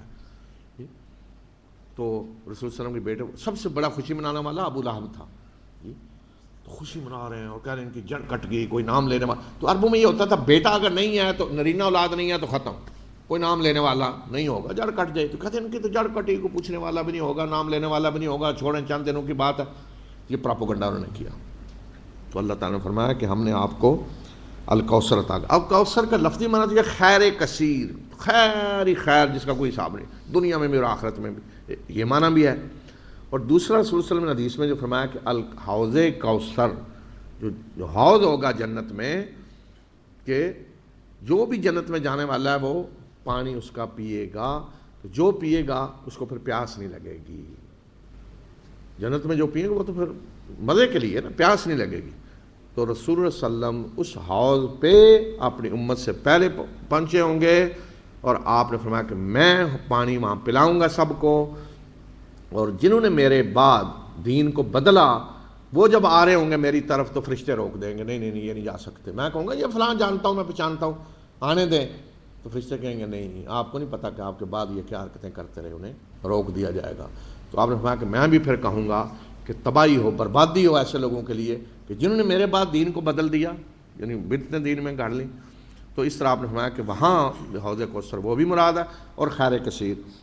فرمایا کہ اتنی بڑی چیز جو ہم نے آپ کو عنایت کی، تو اب آپ اپنے رب کے لیے نماز پڑھیں، قربانی کریں. تو یہ جو کہہ رہے ہیں آج ان کی جڑ کٹ گئی ہے تو آپ کے دشمن ہیں، ان کی جڑ کٹ جائے گی. اور سب کی کٹ کی جڑ، جتنے بڑے بڑے تھے جو اسلام نہیں لائے، اسلام قبول نہیں کیا، تو ان کی اولادیں بھی ان کا نام لینے کے لیے تیار نہیں تھیں. ابو جہل فلاں فلاں، ان کی اولادیں بھی شرم آتی تھی جب کہا جاتا اکرمہ بن ابی جہل، حالانکہ اکرمہ تو مان لیا ہے، باپ کی طرف نسبت شرم آتی تھی. خالد بن ولید، باپ کی طرف نسبت، ولید کون ہے قرآن میں، تو اولادیں بھی ذکر نہیں چاہتی تھی ان کا. اس طرح اللہ تعالیٰ نے جڑ کاٹ دی. بسم الله الرحمن الرحيم قل يا أيها الكافرون لا أعبد ما تعبدون ولا أنتم عابدون ما أعبد ولا أنا عابد ما عبدتم ولا أنتم عابدون ما أعبد لكم دينكم ولي دين. بسم اللہ الرحمن الرحیم. یہ سورہ کافرون ہے اور اس کا نام تو علامت کے طور پہ ہے، لیکن موضوع بھی تقریباً یہی ہے کہ کافر کہہ کر قوم کو مخاطب کیا گیا ہے، کافرون. دیکھیں اللہ کے انبیاء نے شروع میں اپنی دعوت میں ایھا الکافرون کہہ کے نہیں لوگوں کو مخاطب کیا. آپ نے دیکھا تمام انبیاء کا اے میری قوم، اے میری قوم، اے میرے بھائیوں، اے لوگو. آتا یہ نہیں کہ اے کافرو. جی کافرو تو تب کہا جاتا ہے جب حجت پوری ہو جائے، آپ نے سمجھایا، دعوت دی. جی نہیں مانا. مثلا آج ایک شخص آپ کے سامنے آیا، فرض کریں کوئی ہندو ہے، آپ کہہ رہے ہیں جی اے کافر، مطلب کیا؟ اے جھٹلانے والے. ممکن ہے اس کو پتہ ہی نہ ہو اللہ کی کتاب، اللہ کے رسول. آپ کہہ رہے ہیں منکر جھٹلانے والے، وہ کہے گا مجھے تو کسی نے نہ بتایا، نہ سمجھایا، نہ آپ نے سنا ہی نہیں آج تک، تو میں نے کس چیز کا انکار کیا ہے؟ تو فطرت کیا ہے کہ آپ انکار کرنے والا، جھٹلانے والا تو اس کو کہیں گے نا جس کو آپ نے دعوت دی ہے. جس کو دعوت ہی نہیں دی، سمجھایا ہی نہیں، بات نہیں پہنچائی، تو اس کو جھٹلانے والا کیسے کہہ رہے ہیں آپ؟ تو اس لیے اللہ کے انبیاء آ کر نہیں کہتے اے کافرو، بھائی وہ سکھوں کی طرح یہ نہیں سکہ شاہی جو ہے گنے کمال بھیجیں تو مارنا شروع کر دیا بھائی آپ، تو اس طرح یہ نہیں کہ دعوت پہنچائی نہیں اور جا کے پکڑ دیا جائے کافرو، نہیں. تو اللہ کے رسول اس طرح اے میری قوم محبت کے ساتھ اخلاص کے ساتھ، اور جب حجت پوری ہو جاتی ہے تو پھر یہ مرحلہ آتا ہے کہ اے کافرو، آخری اب مرحلہ. تو یہ اس مرحلے پہ پھر یہ کہا کہہ دیجئے کہ اے کافرو، اے کفر کرنے والو، جس کی تم عبادت کرتے ہو میں اس کی عبادت نہیں کروں گا، آئندہ بھی میں نہیں کرتا، آئندہ بھی نہیں کروں گا، اور نہ تم اس کی عبادت کرنے والے رہے ہو جس کی میں عبادت کرتا ہوں. پہلے بھی تم اللہ کی عبادت کرنے والے نہیں رہے، یہ نہ سمجھو ہم بھی تو اللہ کی عبادت کرتے ہیں. شرک کے ساتھ عبادت کوئی حیثیت نہیں، اور نہ ہی میں عبادت کرنے والا رہا ہوں جن کی تم نے عبادت کی. تم یہ نہ کہو جی تم بھی تو پہلے یہی تھے. فرمایا کہ میں کبھی بھی تمہارے ان بتوں کی عبادت کرنے والا نہیں رہا، نہ پہلے کبھی رہا ہوں، نہ آئندہ کروں گا، نہ اب کروں گا، نہ آئندہ. اور نہ تم کبھی ان کی عبادت اس کی عبادت کرنے والے رہے ہو جس کی میں عبادت کر رہا ہوں. تم نہ پہلے عبادت کرنے والے رہے ہو اور نہ اب کر رہے ہو. تمہارے لیے تمہارا دین اور میرے لیے میرا دین. حجت جب پوری ہو جاتی ہے یہ کہا جاتا ہے آپ اپنے دین پہ چلیں، میں اپنے پہ چلوں گا، اور دیکھیں کہ نتیجہ کیا نکلتا ہے. بسم الله الرحمن الرحيم. إذا جاء نصر الله والفتح ورأيت الناس يدخلون في دين الله أفواجا فسبح بحمد ربك واستغفره إنه كان توابا. بسم اللہ الرحمن الرحیم. یہ سورۃ النصر ہے. اس میں رسول اللہ صلی اللہ علیہ وسلم کو فتح کی، عظیم فتح کی بھی خوشخبری دی گئی ہے، اور پھر اس صورت میں آپ کو یہ بھی بتلا دیا گیا کہ اب آپ کی دنیا سے رخصتی بھی قریب ہے. اس لیے جب یہ صورت نازل ہوئی تو رسول صلی اللہ علیہ وسلم نے سنائی تو حضرت ابو بکر رونے لگے. تو لوگ حیران ہوئے، انہوں نے کہا جی اللہ نے خوشخبری دی ہے فتح کی، نصرت کی، یہ بوڑھے جو ہیں رو رہے ہیں، ان کو کیا ہو گیا ہے؟ تو حضرت ابو بکر سمجھ گئے کہ جب اللہ کے رسول کا مشن پورا ہو گیا ہے تو اب رخصتی ہے دنیا سے. تو بالکل اس کے بعد پھر قریب رسول صلی اللہ علیہ وسلم کی وفات جو ہے وہ قریب آئی. اے نبی صلی اللہ علیہ وسلم، جب اللہ کی مدد اور فتح آ جائے گی اور آپ لوگوں کو دیکھیں گے کہ وہ فوج در فوج اللہ کے دین میں داخل ہو رہے ہیں، تو اپنے رب کی حمد کے ساتھ اس کی تسبیح کریں اور اس سے معافی مانگیں، بے شک وہ توبہ قبول کرنے والا ہے. جب اللہ کی مدد نصرت آ جائے، مدد یعنی نصرت اللہ کی آئے گی، اس سے فتح حاصل ہونی ہے. اللہ کی نصرت آ جائے گی اور فتح حاصل ہو جائے گی، اس کے نتیجے میں پھر آپ دیکھیں گے کہ لوگ فوج در فوج اللہ کے دین میں داخل ہو رہے ہیں. پھر یہ وہ مرحلہ تھا فتح مکہ کے بعد کہ جب پورے قبیلے اسلام میں داخل ہو رہے. پہلے تھا کسی قبیلے کو ایک فرد دو فرد، پورے قبیلے فوج در فوج اللہ کے دین میں داخل ہو رہے ہیں. فرمایا کہ اس موقع پہ پھر آپ اپنے رب کی حمد کے ساتھ اس کی تسبیح کریں. کوئی اگر کہیں کوئی کمی کسی طرح کی ہوگی تو اس کی معافی مانگیں، مغفرت مانگیں، بے شک اللہ بخشنے والا مہربان ہے. تو دیکھیں نا فرق، اگر دنیاوی بادشاہ ہوں تو اس طرح کی عادت ہوتا ہے جی جشن منائیں اور یہ جی اپنا 100 سالہ جشن اور 50 سالہ اور 10 سالہ اور فلاں یہ ہم نے کیا ہے کارنامے. تو یہ فرق ہے اللہ کے انبیاء کے.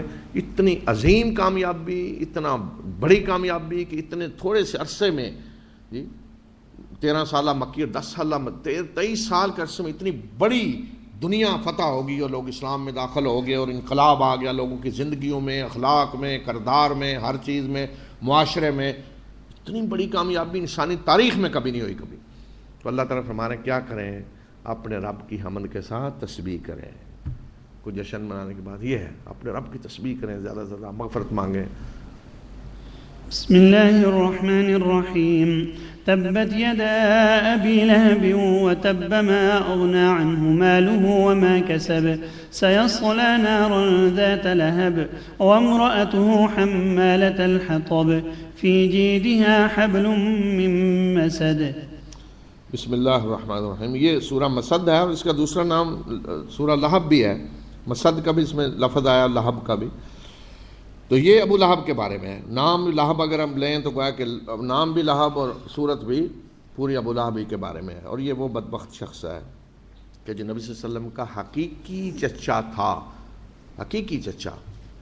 اور دیکھیں گے آپ کہ یہ واحد بدبخت ہے کہ جس کا قرآن نے نام لے کر اس کی زندگی میں اعلان کر دیا کہ جہنم میں جائے گا، زندگی میں کہ جہنم میں جائے گا، آگ میں جائے گا، زندگی میں، ابھی مرا نہیں تھا، زندگی میں توفیق نہیں ہوگی ہوا کہ ایمان کی جہنم میں جائے گا۔ ابو جہل امت کا فرعون جسے رسول صلی اللہ علیہ وسلم نے کہا اس کا قرآن میں ذکر نہیں آیا، ولید کا اشارہ کیا نا، ولید کا نام نہیں آیا، کسی اور بڑے دشمن کا نام نہیں آیا، اللہ کے رسول کا چچا نام لے کے اللہ فرما رہے ہیں جنت آگ میں جائے گا، تاکہ دنیا کو بتا دیا جائے کہ یہ رشتہ داریاں اللہ کے یہاں کام آنے والی نہیں ہیں۔ اگر کوئی کافر ہوگا اور اللہ کے رسول کا حقیقی چچا بھی ہوگا تو جہنم میں جائے گا ڈنکے کی چوٹ پہ، اعلان کے ساتھ۔ اگر نہ ہوتا نا قرآن میں اعلان تو لوگ نہیں جی وہ ہو جائے گا، وہ ہو جائے گا، اللہ تعالیٰ نے زندگی میں ہی اعلان کر دیا۔ بسم اللہ ٹوٹ گئے ابی لہب کے دونوں ہاتھ اور وہ برباد ہو گیا، اس کا مال بھی اس کے کام نہ آیا اور جو کچھ اس نے کمائی کی وہ بھی، نہ اس کا مال اس کے کام آیا اور نہ اس کی کمائی۔ ان قریب وہ بھڑکتی ہوئی شعلے والی آگ میں داخل ہوگا اور اس کی بیوی بھی لکڑیاں ڈھوتی ہوئی اور اس کے گلے میں بٹی ہوئی رسی ہوگی، مونج کی رسی جو ہے بٹی ہوئی، مسد اسے کہتے ہیں، لکڑیاں ڈھوتی، یعنی گویا کہ اس طرح نقشہ کھینچا کہ وہ آگ میں ہوگا، بیوی بھی ساتھ، اور بیوی لکڑیاں لا رہی ہے اسے جلانے کے لیے، اور گلے میں رسی ڈالی۔ یہ گلے میں رسی ڈال کے لکڑیاں لینے جو جاتی تھی نا، یہ لونڈیاں ہوتی تھی اس وقت، لونڈیاں گلے میں رسی ڈال کے لکڑیاں لینے جاتی تھی جنگل میں۔ تو ابو لہب کی بیوی تو جی گلے میں بڑے بڑے ام جمیل قریش کی خاتون اول تھیں، اور ابو سفیان کی بہن، اور گلے میں ہار اور پتہ نہیں کیا کیا ہوتے تھے۔ فرمایا کہ وہ گلا جس میں ہار ہوتے تھے دنیا میں، اب جہنم میں وہ رسی ہوگی بٹی ہوئی مونج کی، اور لکڑیاں ڈھوری ہوگی جہنم میں اپنے شوہر کو جلانے کے لیے، اس لیے کہ اس کا کردار تھا زیادہ خاوند کو بھی گمراہ کرنے میں اور رسول صلی اللہ علیہ وسلم کی مخالفت میں، کہ خاوند سے بھی آگے تھی، پیش ہوتی تھی، تو اس لیے ساتھ ہی فرمایا کہ یہ بھی وہیں ساتھ ہی جائے گی اس کے۔ بسم اللہ الرحمن الرحیم قل هو اللہ احد اللہ الصمد لم یلد ولم یولد ولم یکن له کفوا احد۔ بسم اللہ الرحمن الرحیم، یہ سورہ اخلاص ہے، اور یہ قرآن کی اصطلاح سے منفرد صورت ہے۔ آپ دیکھ رہے ہیں نا، ہر صورت کا جو لفظ ہے اس کو علامت کے طور پہ اس کا نام رکھا گیا ہے، لیکن یہ صورت جو ہے اس میں اخلاص نام ہے، اخلاص کا لفظ تو اس میں نہیں ہے۔ تو اس صورت کا جو موضوع ہے وہ گویا کہ اس کا نام رکھ دیا گیا ہے، موضوع جو اس صورت کا ہے، اخلاص کی مراد خالص توحید، اخلاص خالص توحید، تو اس لیے اس کا نام ہے سورہ اخلاص رکھا۔ تو یہ رسول صلی اللہ علیہ وسلم نے فرمایا کہ یہ ایک تہائی قرآن ہے، گویا کہ اکیلی صورت، اس لیے پوری قرآن کی دعوت کیا ہے؟ توحید، رسالت اور آخرت۔ تو یہ وہ صورت ہے کہ جس میں توحید کی دعوت کو اس طرح بیان کر دیا گیا ہے کہ پورا گویا کہ اس کا احاطہ کر دیا گیا ہے، جیسے کہتے ہیں نا جو کودے میں سمندر بند کر دیا۔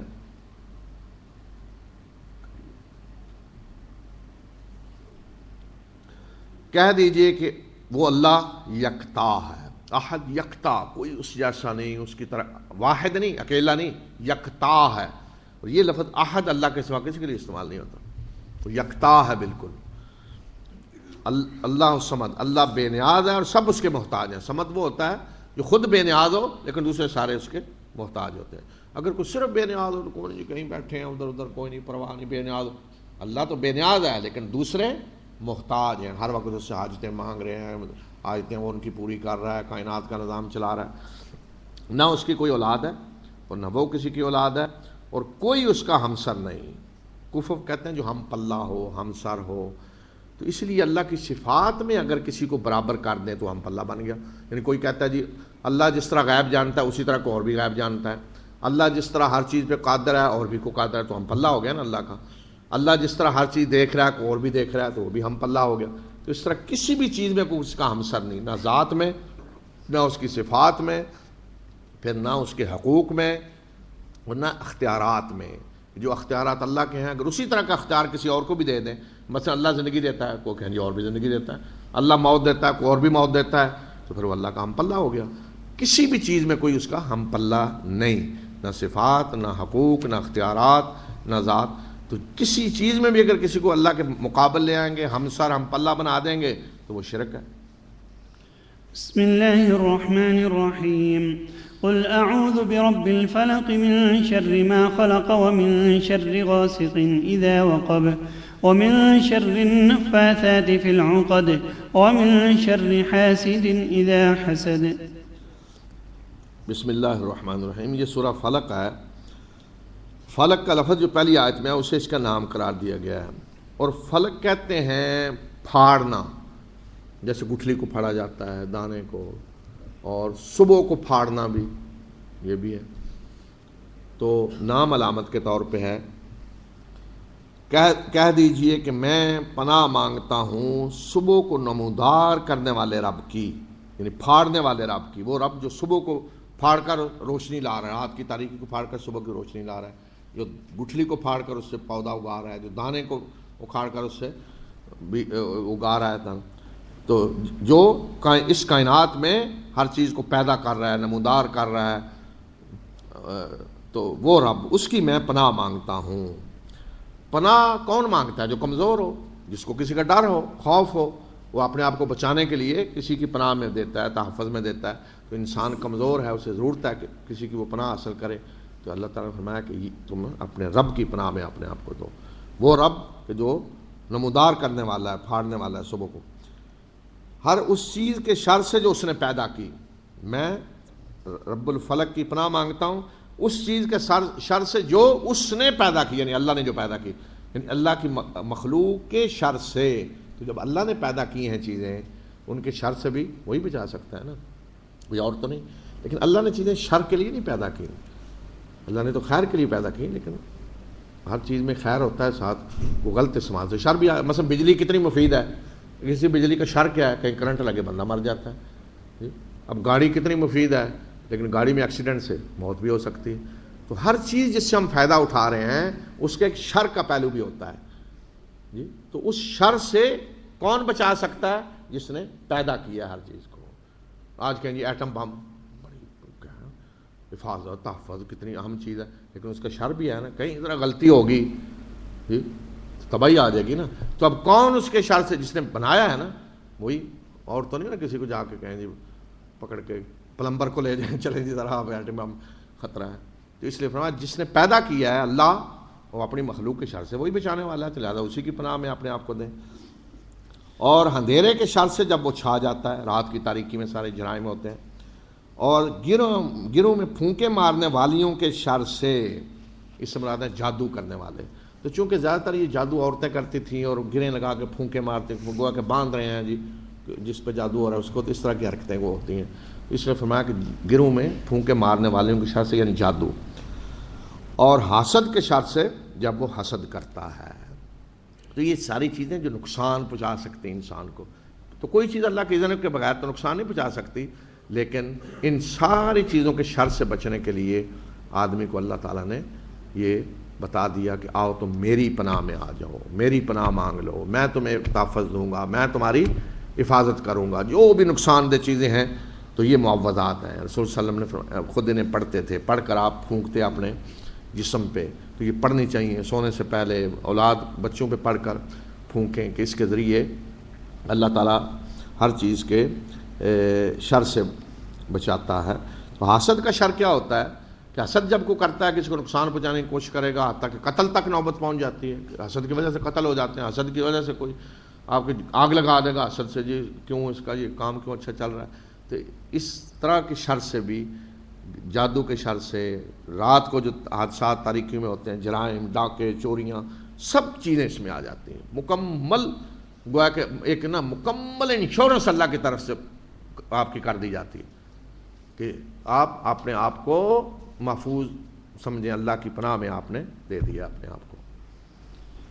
بسم اللہ الرحمن الرحیم۔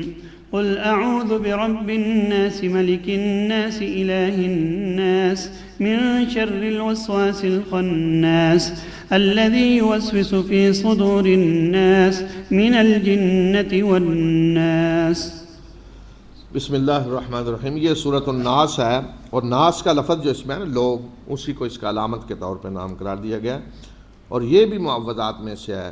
اس میں بھی بتایا گیا ہے کہ اللہ کی پناہ لو، لیکن دوسری ایک چیز سے جو دوسری طرح کی ہے۔ پہلی چیزیں تھیں مادی چیزیں، کچھ یہ ہے مانوی، جہاں ایمان کو خطرہ ہے۔ کہہ دیجئے کہ میں لوگوں کے رب کی، لوگوں کے بادشاہ کی، لوگوں کے معبود کی پناہ مانگتا ہوں وسوسہ اندازی کرنے والے اور پلٹ پلٹ کر آنے والے کے شر سے۔ جو لوگوں کے سینوں میں وسوسہ اندازی کرتا ہے، جنوں میں سے بھی ہے وہ اور انسانوں میں سے بھی، کہ میں لوگوں کے رب، بادشاہ اور معبود کی پناہ مانگتا ہوں۔ کس سے؟ وسوسہ اندازی کرنے والے اور پلٹ پلٹ کر آنے والے۔ کون؟ اس مراد شیطان، کہ جو پلٹ پلٹ کر آتا ہے، جہاں نہیں چھوڑتا، چلا گیا پھر آ گیا، چلا گیا، تو وسوسہ اندازی کرتا ہے۔ کس میں؟ سینوں میں۔ یہی اس کا کام ہے، اور تو نہیں کچھ کر سکتا، زبردستی تو نہیں ہے کچھ، وسوسہ اندازی کرنا۔ میسج SMS آ رہا ہے جی، آ رہا ہے، یہ کرو یہ کرو یہ کرو، اور آج تو اور زیادہ آسان ہے۔ تو ایک تو یہ بتایا کہ وسوسہ اندازی وہ کرتا ہے، اس سے زیادہ کچھ نہیں، اور پھر وہ جنوں میں سے بھی ہے اور انسانوں میں سے بھی ہے۔ یعنی شیطان جو ہے وہ صرف جن نہیں ہے، شیطان انسان بھی ہیں۔ جنوں کو پڑھا نا سورۃ الجن میں، جنوں میں مسلمان بھی ہیں، بڑے بڑے متقی پرہیزگار بھی ہیں، شیطان بھی ہیں۔ اسی طرح انسانوں میں بڑے متقی پرہیزگار بھی ہیں، شیطان بھی ہیں۔ تو شیطان ادھر بھی ہیں ادھر بھی ہیں۔ تو جتنے بھی شیاطین ہیں ان سب کے شر سے پناہ اس میں آ جاتی ہے۔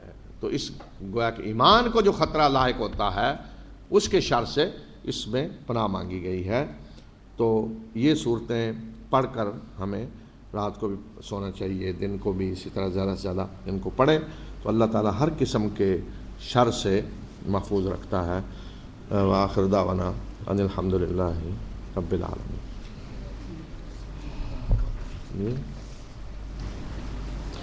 ایک تو یہ اعلان ہے کہ عید کا جو پروگرام ہے وہ 31 جولائی کو ہوگا، جمعرات، یعنی عید کے بعد جو جمعرات آ رہی ہے تیسرے دن، اور قرآن کمپٹیشن کا تاریخ باقاعدہ تعین بتا دی جائے گی، لیکن تقریباً عید کے 1 مہینہ سوا مہینہ بعد۔ اور تیسرا اعلان یہ ہے کہ ہفتہ وار جمعرات کا جو درس ہے وہ انشاءاللہ 28 اگست کو جو جمعرات آ رہی ہے اس کو شروع ہوگا، اور اس کی اطلاع مزید آپ کو دے دیں گے انشاءاللہ۔ آپ نمبر بھی دوستوں نے دے دیے ہیں، تو اس پہ آپ کو میسج مل جائے گا، اور ای میل جنہوں نے دی ہے انشاءاللہ ای میل بھی کر دی جائے گی۔ دعا کریں کہ اللہ تعالی ہمارے اس عمل کو قبول فرمائے۔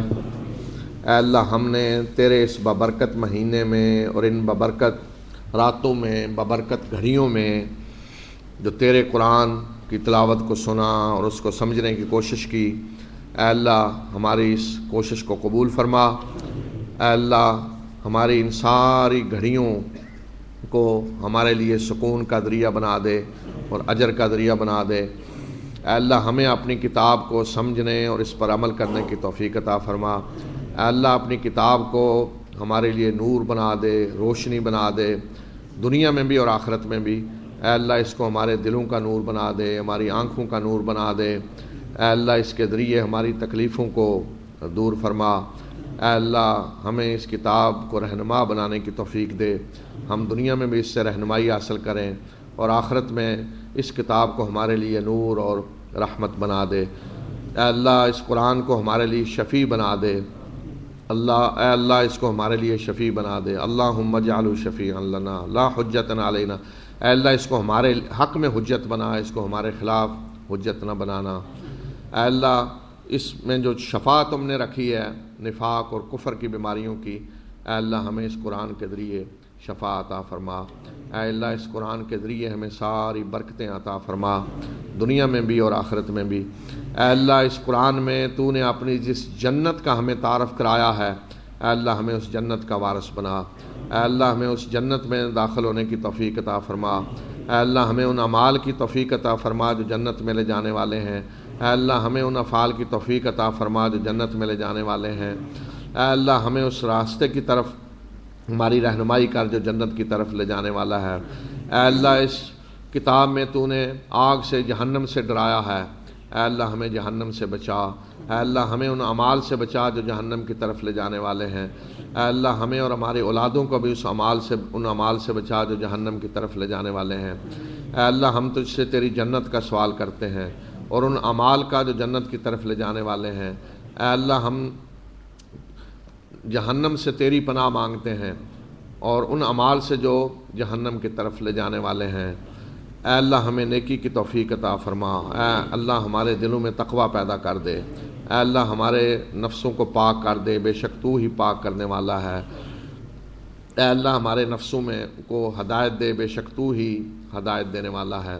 اے اللہ ہمیں قیامت کی رسوائی سے بچا، اے اللہ ہمیں اس دن کی رسوائی سے بچا جس دن تو قبروں سے لوگوں کو اٹھائے گا۔ اے اللہ ہماری قبروں کو منور کر دے، اے اللہ اپنی قرآن کی برکت سے ہماری قبروں کو منور کر دے۔ اے اللہ جب ہم قبروں سے اٹھائے جائیں گے تو تیرا جو وعدہ ہے مومنوں سے کہ ان کا ایمان ان کے لیے روشنی بنے گا، اے اللہ ہمارے ایمان کو وہاں روشنی بنا دے، ہمارا ایمان ہمارے آگے اور پیچھے ہو۔ اے اللہ ہمیں اس دن کی وحشت سے بچا، ہمیں قبروں کی وحشت سے بچا۔ اے اللہ جنت کی جن نعمتوں کا ذکر تو نے کیا اپنی کتاب میں، ہم تجھ سے اس کا سوال کرتے ہیں۔ اے اللہ ہمیں دنیا میں بھی کامیابیاں عطا فرما اور آخرت میں بھی کامیابیاں عطا فرما۔ ربنا آتنا فی الدنیا حسنہ وفی الآخرۃ حسنہ وقنا عذاب النار۔ ربنا آتنا فی الدنیا حسنہ وفی الآخرۃ حسنہ وقنا عذاب النار۔ اے اللہ ہمیں دنیا میں بھی ہر قسم کی تکلیفیں، مصیبتوں اور ہر قسم کے نقصانات سے بچا۔ اے اللہ ہم میں سے جو بیمار ہیں انہیں شفا عطا فرما، اے اللہ ہمارے بیماروں کو شفا عطا فرما۔ اے اللہ تو ہی شفا دینے والا ہے، تو ہی اپنے بندوں کو شفا دیتا ہے۔ تیرا وعدہ ہے کہ جب کوئی دعا کرتا ہے تو قبول کرتا ہے۔ اے اللہ ہماری دعاؤں کو قبول فرما، اے اللہ ہماری دعاؤں کو قبول فرما۔ اے اللہ جو بھی ہم میں سے کسی کی دل کی حاجت ہے، دعا ہے، اس کو پورا فرما۔ اے اللہ آج ہم تجھ سے اس جگہ اس گھڑی میں وہ سب کچھ مانگ رہے ہیں جو تیرے رسولوں نے تجھ سے مانگا، جو تیرے نیک بندوں نے تجھ سے مانگا، اور اے اللہ ہم آج اس گھڑی میں ہر اس چیز سے پناہ مانگ رہے ہیں تیری جس سے تیرے رسولوں نے پناہ مانگی، تیرے نیک بندوں نے پناہ مانگی۔ اے اللہ ہماری اولادوں کو ہماری آنکھوں کی ٹھنڈک بنا دے، اے اللہ ان کو نیک بنا، اے اللہ ان کو نیکی کے راستے پہ چلنے کی توفیق عطا فرما۔ اے اللہ ان کو دنیا میں بھی کامیابیاں عطا فرما اور آخرت میں بھی کامیابیاں عطا فرما۔ اے اللہ ہم میں سے جو فقیر ہیں انہیں غنی کر دے، اے اللہ جو قرض دار ہیں ان کے قرضوں کو اتار دے۔ اے اللہ ہمارے مالوں میں برکت عطا فرما، اے اللہ ہمارے مالوں میں برکت عطا فرما۔ اے اللہ ہمیں حرام کی کمائی سے بچا، اے اللہ رزق حلال کمانے کی ہمیں توفیق عطا فرما۔ اے پروردگار مسلمان جہاں جہاں بھی مظلوم ہیں ان کی مدد فرما۔ اے اللہ تیرے بے بس بندے جن پہ ظلم کیا جا رہا ہے جس جگہ بھی، اے اللہ ظالموں کو برباد کر دے، اے اللہ مظلوموں کی مدد فرما، اے اللہ اپنے دین کی مدد فرما، اے اللہ مسلمانوں کو دین پہ عمل کرنے کی توفیق عطا فرما۔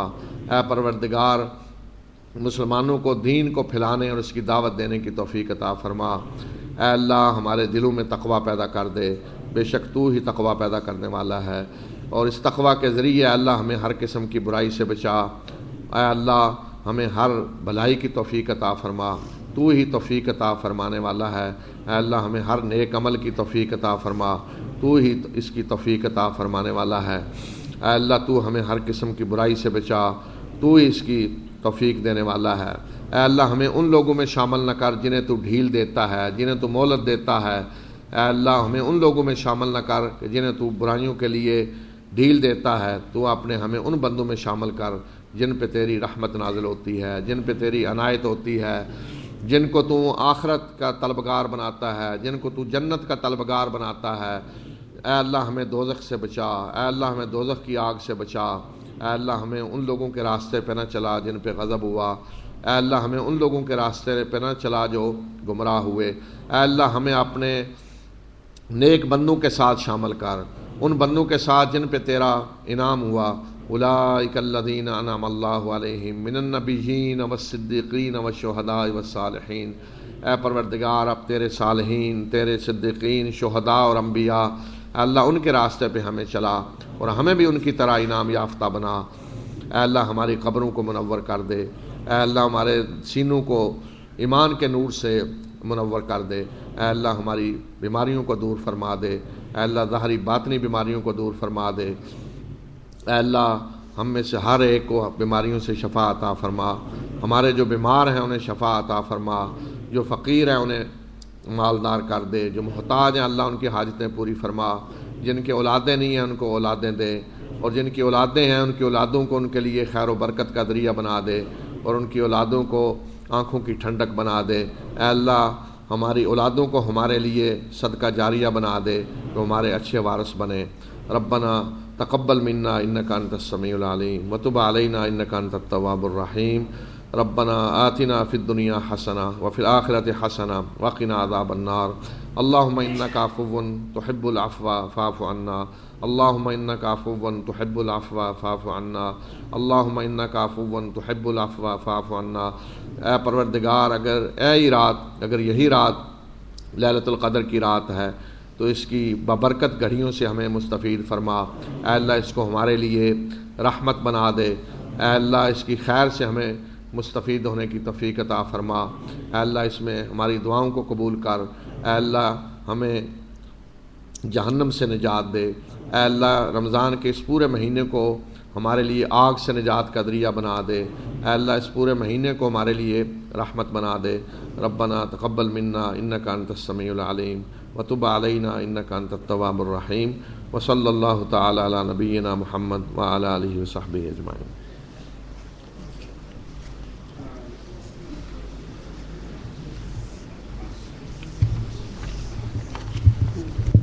السلام علیکم۔